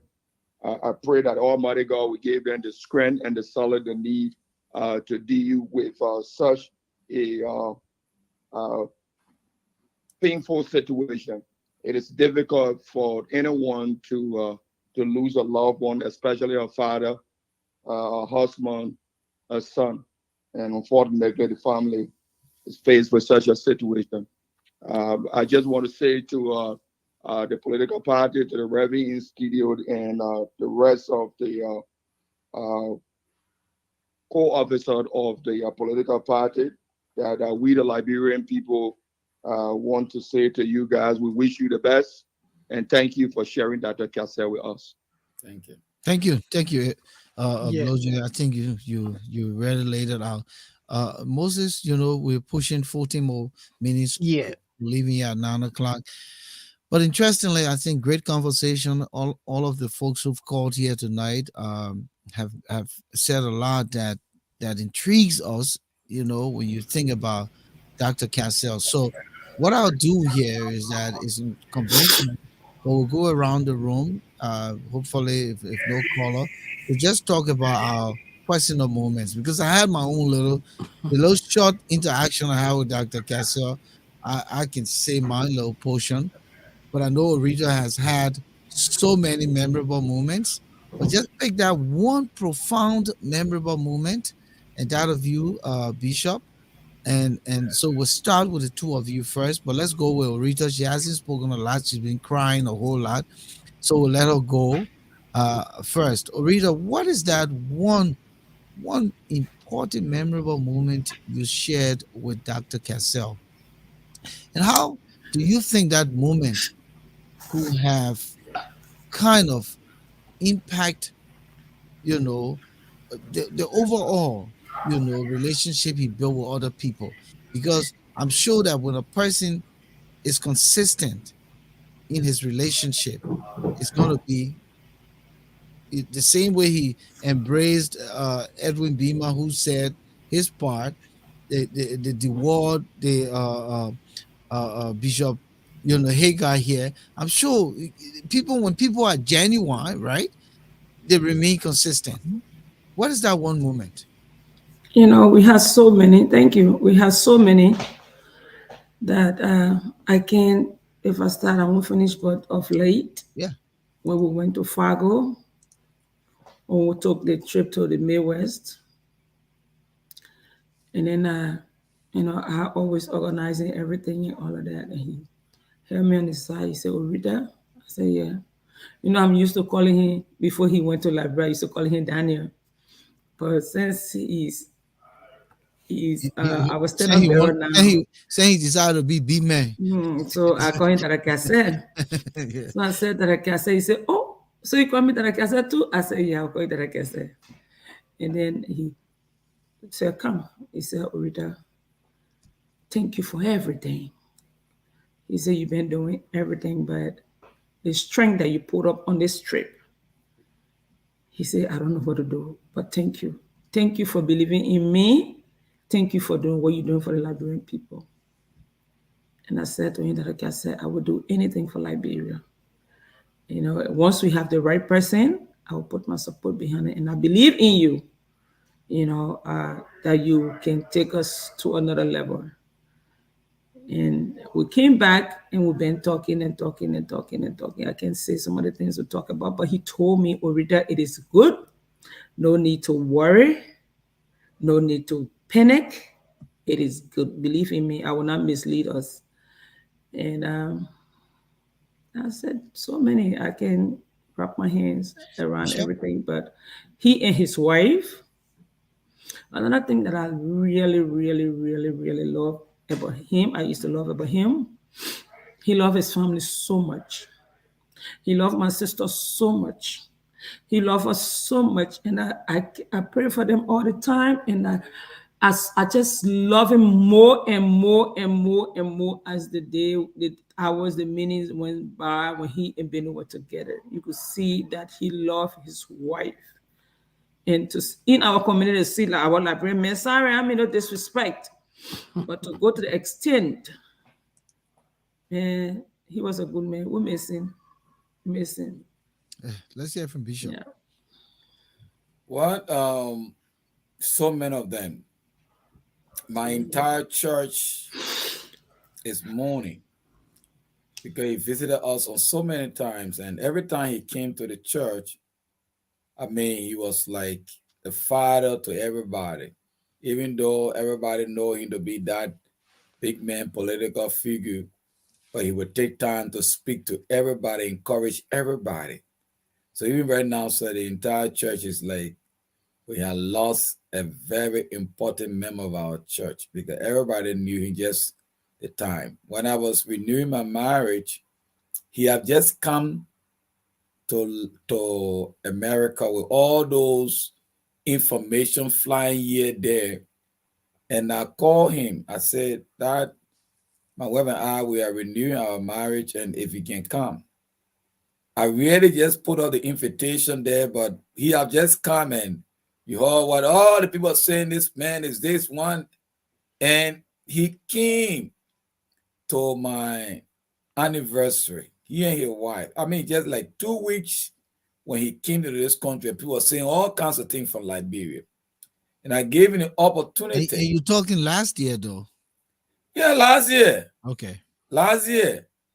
So I gave him the opportunity because that day we had almost 300 Liberians there, and people were surprised when they saw him. They thought that he had something on here. It's not true.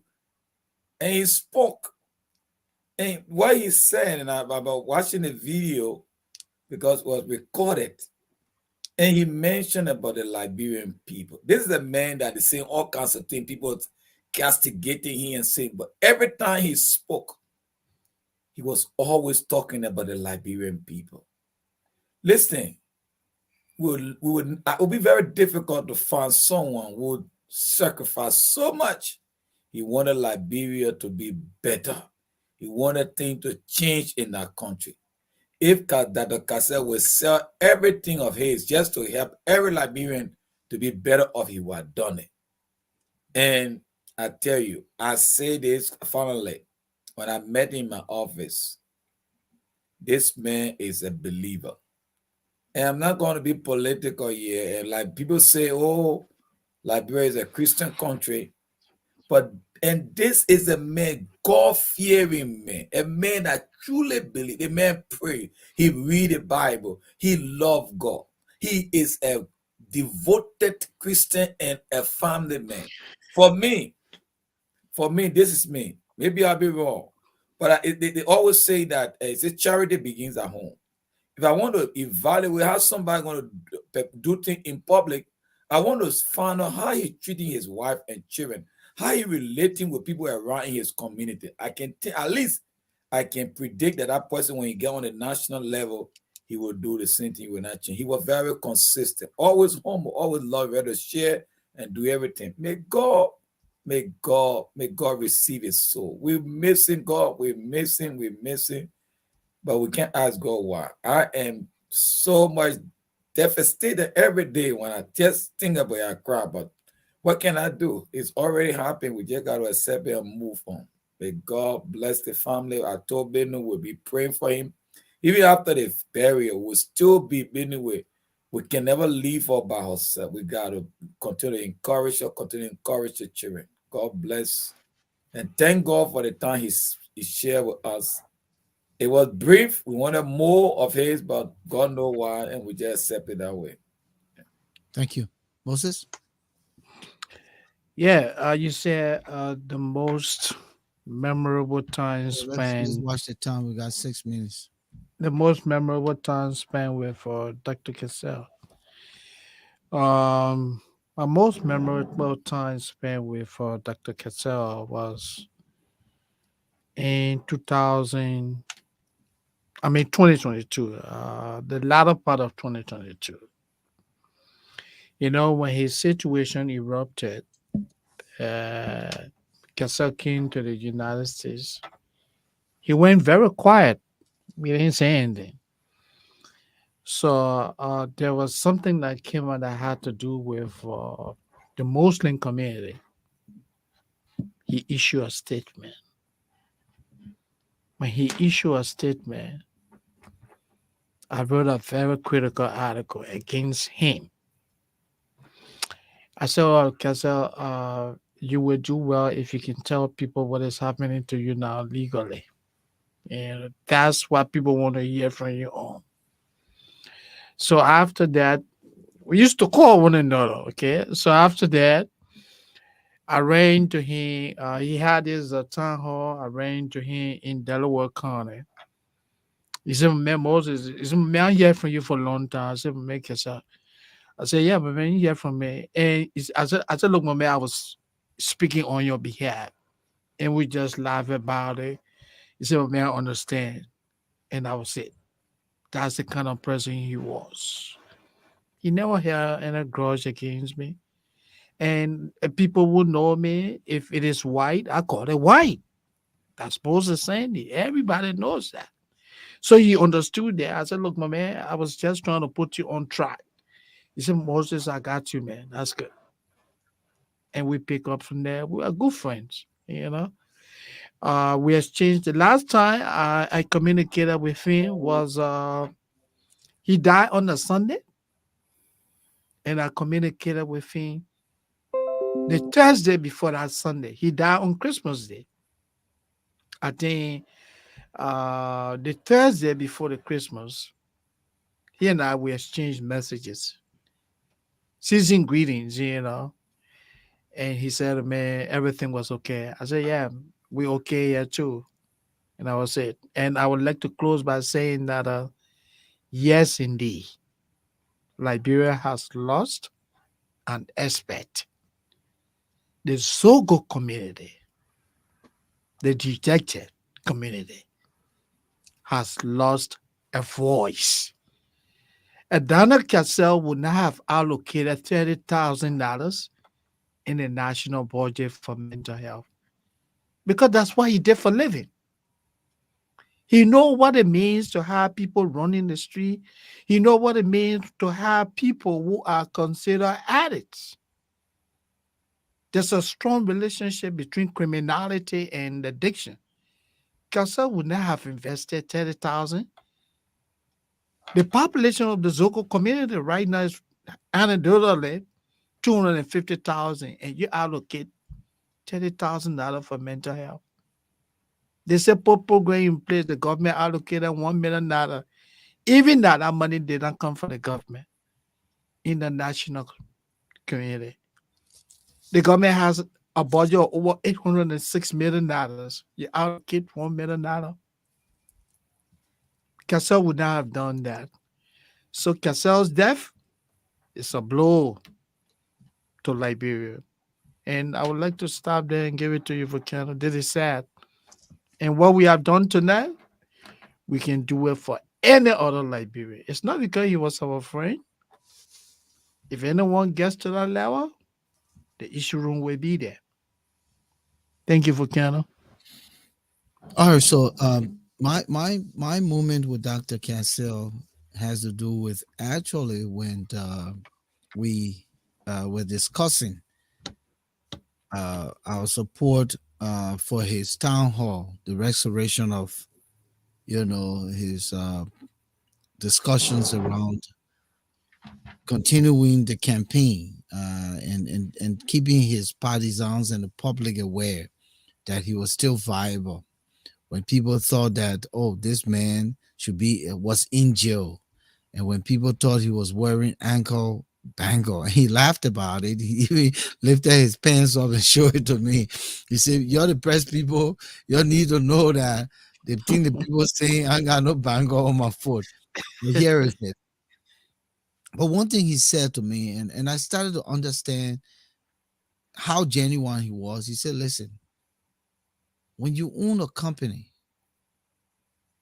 you are responsible if the company breaks down or if the company succeeds." And what has happened with my company, every company goes through scrutiny.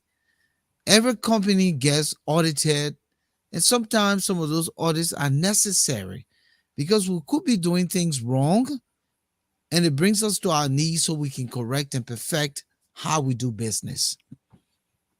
But for me to be a criminal, I am not a criminal.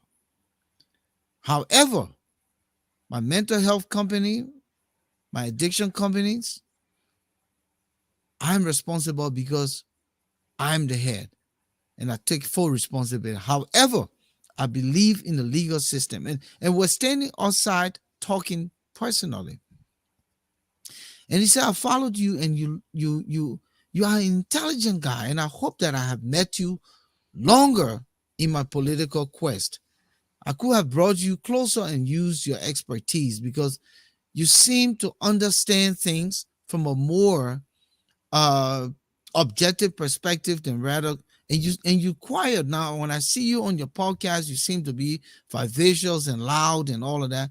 But behind the scene, you kind of listen more and you're quiet. He said, "But I will hope that we can continue this relationship because people like you, irrespective of who you're with and who you stand for, I'm sure that I can utilize your expertise." And he never brought up any conversation about joining the PLP, or he said that if I need your support, we'll do a professional relationship, and if I have to pay for your service, I'll pay for it. But there was no kind of encouragement. So I saw the genuineness, even though he saw my area of expertise and could utilize it, but he was not trying to be more persuasive to drive us in the direction. And the last part to where we cemented the relationship, when he started calling me Eruption. He stopped calling me Volcano. He stopped calling me anything. He started to call me Eruption. So I said, "You know the meaning of this name?" And then we laughed about it, and I told him the story behind the scene. And he said, "Oh, my man, you hell of a man." I said, "But let's come back. Saying you say I hell of a man, I got one question for you. If you don't become president, could you become foreign minister?" He said, "Well, let's trouble with it. I want to be foreign minister. I want to be foreign minister." I said, "So why you want to be foreign minister?" He said, "Listen, my man, big man like me, what the foreign minister will pay me?" He said, "I got money to give to Liberia, not for Liberia to give me money. And even if I became president, I will not take a dime from the presidency. I really see the passion, the needs of our people, and I want to help them." And as we were talking, He told me straight up. He said, it's not money the issue. He said, it's the concern, the love, and the care for the people. And our politicians not doing it.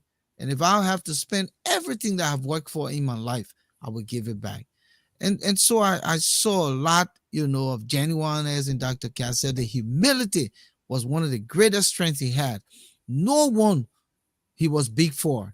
No one this man was big for. And he didn't come across as a guy who kept.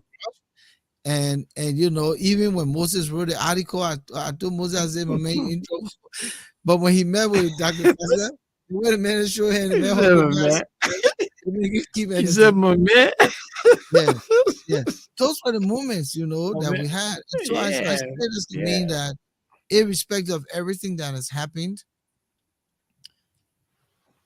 this is what life is about. And I want to leave on this quick note. God said to Dr. Cassell, politics is filthy. You have earned my regards. You have earned my blessing. You have earned my salvation. Don't waste your time in politics. Come on home. This is your kingdom. Come and do work here in heaven. That is why this man died at 56. No other reason. All of you who know that Dr. Cassell was a profound believer in God, was a worshiper, was a man dedicated to God. He said here, politics is filthy. Don't even waste your time. I'm calling you home now. I'm calling you home now. I don't want you to even go further. I don't want you to even mess with this filthy world and put your hand in stained. And because the presidency will create stains for you. Politics will create stains for you. But you have done your best to worship me, to reconcile with me, and to keep close to me. So I think it's about time. That's the reason why Dr. Cassell is going. That's my opinion, and anybody can criticize it. But I feel that if the autopsy says of a known cause, then God said it was time. Don't even waste your time to go back. Come on home. Definitely it was. That's how I want to end it out here tonight. And let me say thank you to Oretha, the chairlady, and Pastor Heagar for coming. We really appreciate you people for coming. And once again, accept our deepest sympathy from the issues room for the loss suffered. It is a blow not only to your party, but to Liberia, especially the outraged community. Thank you. Thank you. Thank you, lady. Thank you, gentlemen, for showing up here tonight. We appreciate a great moment. And we'll let you go now. Thank you. Thank you.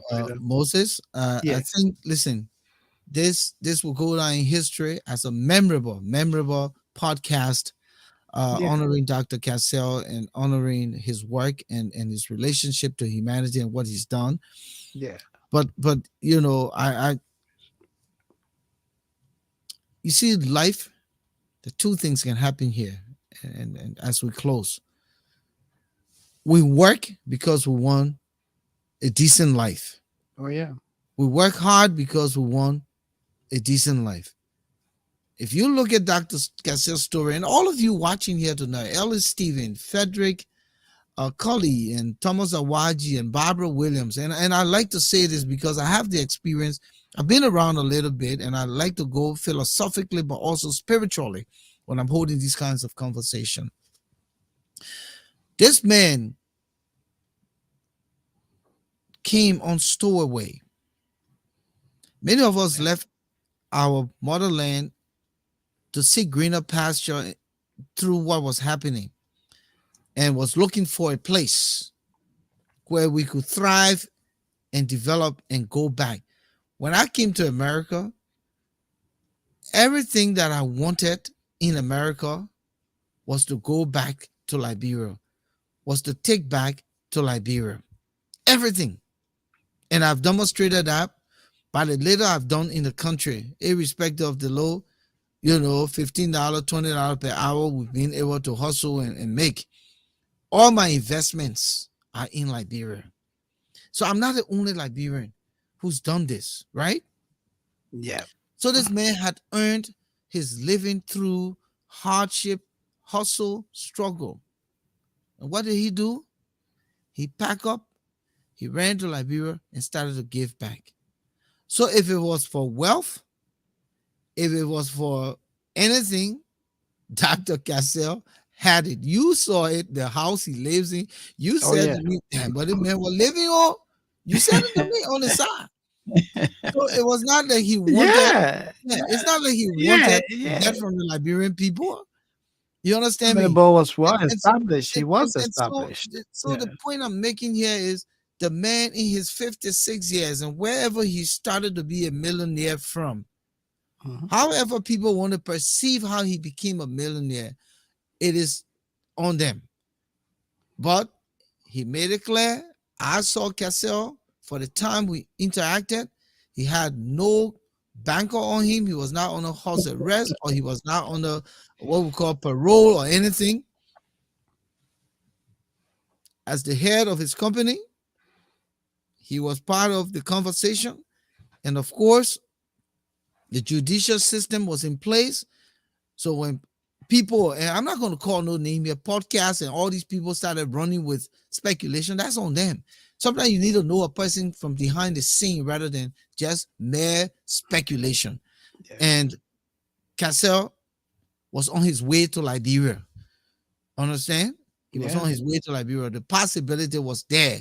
He was going to go. I think God said to him, my brother, it is time that I bring you home. You have labored. The Bible says he came to his own and his own received him not. Cassell went back to Liberia. He took his hard-earned money he worked for, he developed and he built his estates, everything. And he gave it to the people who received him not. Some of them were giving him pen name, walking ATM, that millionaire giving money, wasting it, all kinds of money. You are dishing out money. That's the nature of our people. So when he decided now to go back in this 2023, God said, my brother, he came to his own and his own received him not. But to them that receive him, he gave power to become the sons of God. And God said, come on home. Come on home. No need to go in that filthy Liberian politics where the people are so ungrateful, where the people don't even know what they want. And let them go ahead and continue to put who they want there to suffer. Come on home. And I tell you, that's why because how can Dr. Cassell, a healthy man, a man who work out? In fact, when he saw me, when we went to Minnesota, he said, my man, you brought a gym thing because I know you can work out. I said, my man, I'm tired. He said, my man, you can't be tired. Man left the hotel and went to the training room, the gym in the hotel. Yeah. And worked out and was sitting there. I was talking to him and he worked out. You don't understand me? Yeah. We went to Fargo again. He said he got to hurry up to come back to Minnesota because he got to work out. Yeah. Eating healthy. We sat at the table. The toboggi said we ate. He just ate small of it. But I'm saying these things so that people don't think that this man died because he had complications and all of that. The man White said he was very health conscious, did all his exams and everything, and he ate a lot of healthy meal. He could afford it. He was a millionaire. The man's house has a state-of-the-art gym with even sauna in it. So for him to die like that, just like and that, they said no cause of death, then God said, come home, my child. Don't put your hand in Liberian politics. Please, come on home. You serve me. You have dedicated your life. You have given back to humanity. You love your family. I know it will be hard for them, but you are my chosen one. Come on home, my brother. That how we end it. Yeah, I mean, I agree with you. We have to accept it for what it is. Death is one of those things that we always have to experience. It is unavoidable. Hold on, Moses. So Ellis Stevens. Yeah. I was supposed to be a seminarian. That the Liberian Civil War messed this up. Don't see some of them pass around every now and then. We hang out with the boys. The But boy in the went to secret corners of seminary. our lives, the reason Yeah, why we're here, because we have connection with God.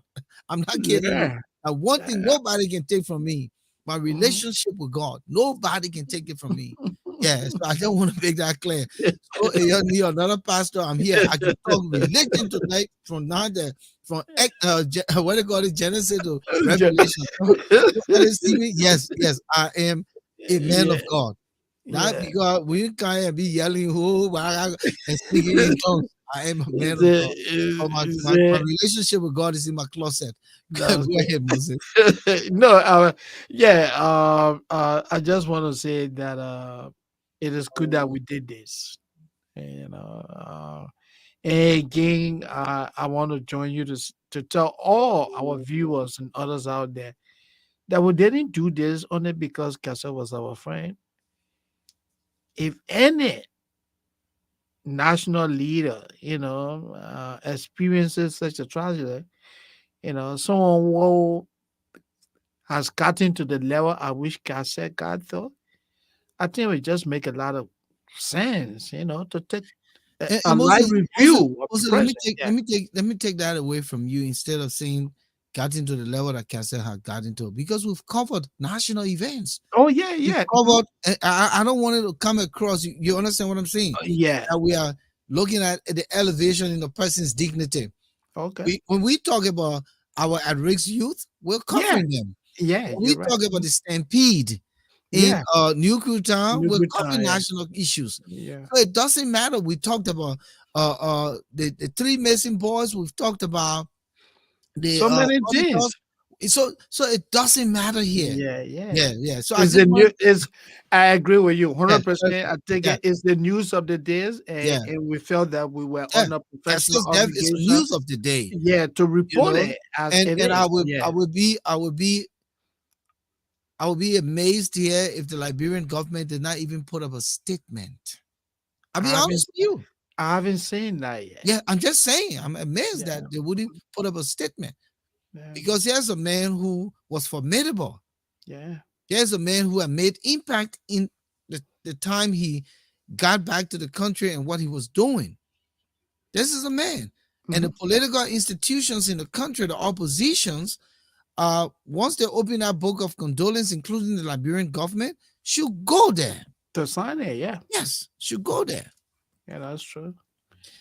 So Yeah. anyhow, I guess we should wrap up now because we gone 15 minutes past time. And Volcano, quickly, let me just use this opportunity to say thank you so much to Mr. Joe Mason, the national president of AJA, for calling in. I think AJA has really, come across as an organization that is committed to serving the people of Liberia, not picking and choosing. For Mr. Mason to come and publicly express his personal and the organization's, sympathy to this family. It means a lot. And I think other community organizations should emulate what Mr. Mason did tonight.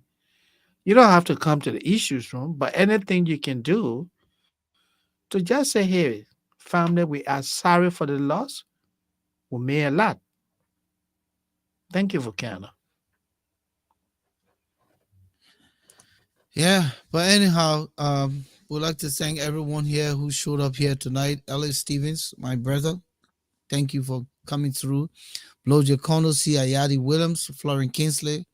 Uh, it was a time where we were discussing a man who all of us should be saddened by his loss.